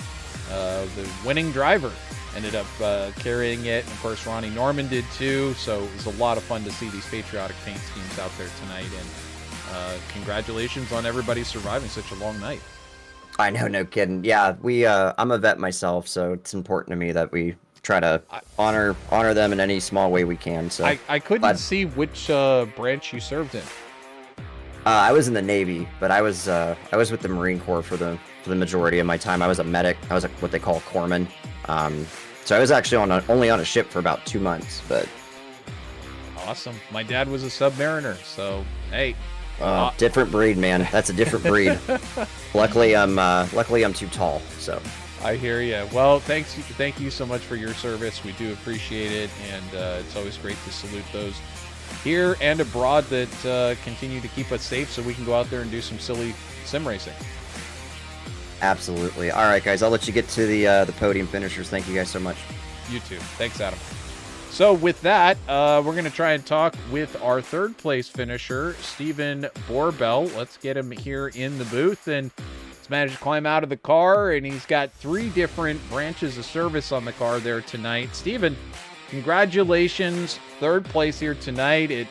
I know it may feel a little bittersweet because you took the 2nd stage victory, and you were feeling it. We were going to bring you up here for the 2nd stage victory, but it said that you were streaming, so we didn't want to interrupt that. But hey, man, awesome night, 3rd place, and that's 2 next level motorsports drivers in the top 3. Awesome, thank you. I appreciate it. It is a little bittersweet, not really. At the end of the day, if you can't tell right now, I'm a little sick and under the weather, so I wasn't even really planning on doing the whole race. I was more so going to start and park, but things went okay, so I just tried to stick it out, and it ended up doing pretty good for me. That's right. In our chat ahead of time, you told me that you got sick this week, and I know so many people have been getting sick. Like, everybody's been getting sick. So you're out there, and you haven't gotten a flu shot or whatever you need to do. Get some vitamin C, get your flu shot, get your whatever you need to keep yourself safe, and stop licking doorknobs, Steven. I mean, yeah, I know. No. I do need to stop doing that. But so tempting. Talk about your race, though. I mean, you did take that 2nd stage. It had to have felt really good to you out there tonight. What was the difference between being able to hang with Rogers and Norman and where you finished there in 3rd? And so, like I was saying, I hadn't been feeling good, so I didn't even get to practice at all coming into it brand new. So that first stage just really took it easy and saved fuel, saved tires and everything, and it worked out well. I think I finished 3rd or so. I didn't have the pace that Gavin or Ronnie had, but to see myself up there at the end of the 2nd stage and battle for it, it felt really good for sure. And yeah, overall it just went a lot better than I thought it was going to go tonight, so I'm happy with it. Well, certainly you did carry some cool sponsors on the car. It's a patriotic night. The Armed Forces 400. Who would you like to thank for your run to third there? Definitely. First, I'd like to go ahead and thank my fiance, Addison. I couldn't be doing this without her. I want to thank my teammates, Gavin and Adam. Adam had an unfortunate night, but he battled back, and I think he finished 7th. So overall, a good night for the team. In addition, I want to thank every one of my friends and my family that watch me race every week. I appreciate all of y'all so much. Your support means the world to me. I want to thank Buttkicker, Trivista, Idealies, Sundance Pizza, anyone that served in the military. We thank y'all, and thank you for broadcasting as well. Absolutely. My pleasure, Stephen. And of course, we all hope that you feel much better. Gentry out there says, great job, Borbell, feel better soon. And of course, we all wish for that and get some more laps in the car. And shoot, if you can get some practice, maybe you come out here and knock one out next week. That's the goal. I appreciate the kind words. My pleasure. So we'll see you out here next week at Dover, my friend. Sounds good. Thank you so much. All right, so that is Stephen Borbell, who manages to take home third place despite being sick, getting no practice. One heck of a drive there from him. And as a result of winning the first stage, I believe that Ronnie Norman is going to be able to hold on to his points lead despite Gavin Rogers. This is unofficial, despite Gavin Rogers being able to win the race here tonight. But Ronnie, welcome to the post-race chat here. You had a stellar car out there tonight. I mean, you had everything except for Gavin Rogers in the bag. What was your night like out there? How good was it feeling? And what was it going to take to beat Gavin out there tonight? Yeah, started off a little rough for me. Was luckily able to flip it around and stay up front the rest of the night. Car was fast. Felt comfortable. Felt really good. I don't really know if I'm still trying to figure out his saving tire strategies here and there. I know, like I said, he's just really good at it, and I'm just trying to. I was hoping being in front of him would give him some dirty air and help him wash up later on during the run, and it just didn't do it. He was able to hook that bottom pretty good, so just wish there was some longer runs there. I know we had some cautions come out that kind of messed up some strategies. I don't really know if it would have done anything for me. I think I probably would have still finished here in second place. So can't complain about it though. Like I said, after having to do my fast repair at lap 20 in the race, racing scared. the rest of the race, it's a really long time. So just happy to be up front and happy to be like you said. I think I'm holding on to the points lead, but I mean, we're only 4 races in, so it really don't really matter that much right now. But it's still nice to know, and that race was long, and I'm definitely hungry and sweaty and ready to get out of here. Well, I think all of us are, so let me just ask you, who do you want to thank for your run to second tonight, and congratulations on getting that second. Yeah, no, just thanks to the Armed Forces for sponsoring the race tonight. I want to thank National Guard for being on the car for the patriotic race. FanDuel NOS Energy Drink for being on the car as well. Shout out to Snyder Graphics for making another beautiful paint scheme for me tonight. I think we'll be back in the NOS machine next week. So thanks to VirtualRacing.Network for putting on these broadcasts for us. Enjoy going back and watching them, and hopefully everybody enjoyed the show that me and Gavin put on there at the end. And like I said, just congrats to him and put on the win, and Steven on third, and it was just some clean racing with Gavin, and so that was it was fun to be up front racing him. But like I said, I couldn't hold him off. Tried everything I could, and we'll just try again next week. And yeah, just shout out to everybody that tuned in. Thanks to everybody that watched, and yeah, we'll regroup and come back here and see what we can do. Well, as long as you can keep getting first and seconds, I think things are going to be looking solid for you the rest of this season. We'll see you at Dover next week. Congratulations getting another top finish. Yeah, no, shout out to my teammate Matt Erickson for getting a top 10 as well. Just want to put that in there. So congrats to him. He had a lot of good running up there with you in the top 3 for a while. So a lot of good things happening over at your Full Send eSports team. Yep, just trying to be communicative with him and help him out. And yeah, no, it was really fun seeing him up there in the top 4 with us. I'm pretty sure he learned a lot tonight. So happy for him with that. Well, congrats, Ronnie. We'll see you at Dover, my friend. All right, see you guys later. So that is Ronnie Norman, who stormed his way up into the win in the first stage, but was not able to necessarily take over the overall win. And as a result, this guy, Gavin Rogers, came out of nowhere, was able to, he didn't get the first stage, didn't get the second stage, but he knew exactly what he needed to do to get the race win. And Gavin, you kind of gave Ronnie a taste of his own medicine this week, able to trap him back there behind your car, give him a little bit of dirty air, and he couldn't find a way by. So you take the victory. Congratulations, and welcome back to Victory Lane. Appreciate it, man. That was it was definitely a good race. Very controversial one I had to fight through, not the greatest strategy. I had the speed to win the first 2 stages. I felt like just strategy was terrible on my end, but we were able to rebound from it, even after getting in an accident there in the final stage with Renner. But we were able to fight from the back and come back to the front, and luckily was able to hold it off there to the end and get the win. Well, Patriotic Night, Armed Forces 400, you're carrying the U.S. Air Force on the hood. Is there a special reason why you chose the U.S. Air Force here tonight? Do they mean something extra special to you?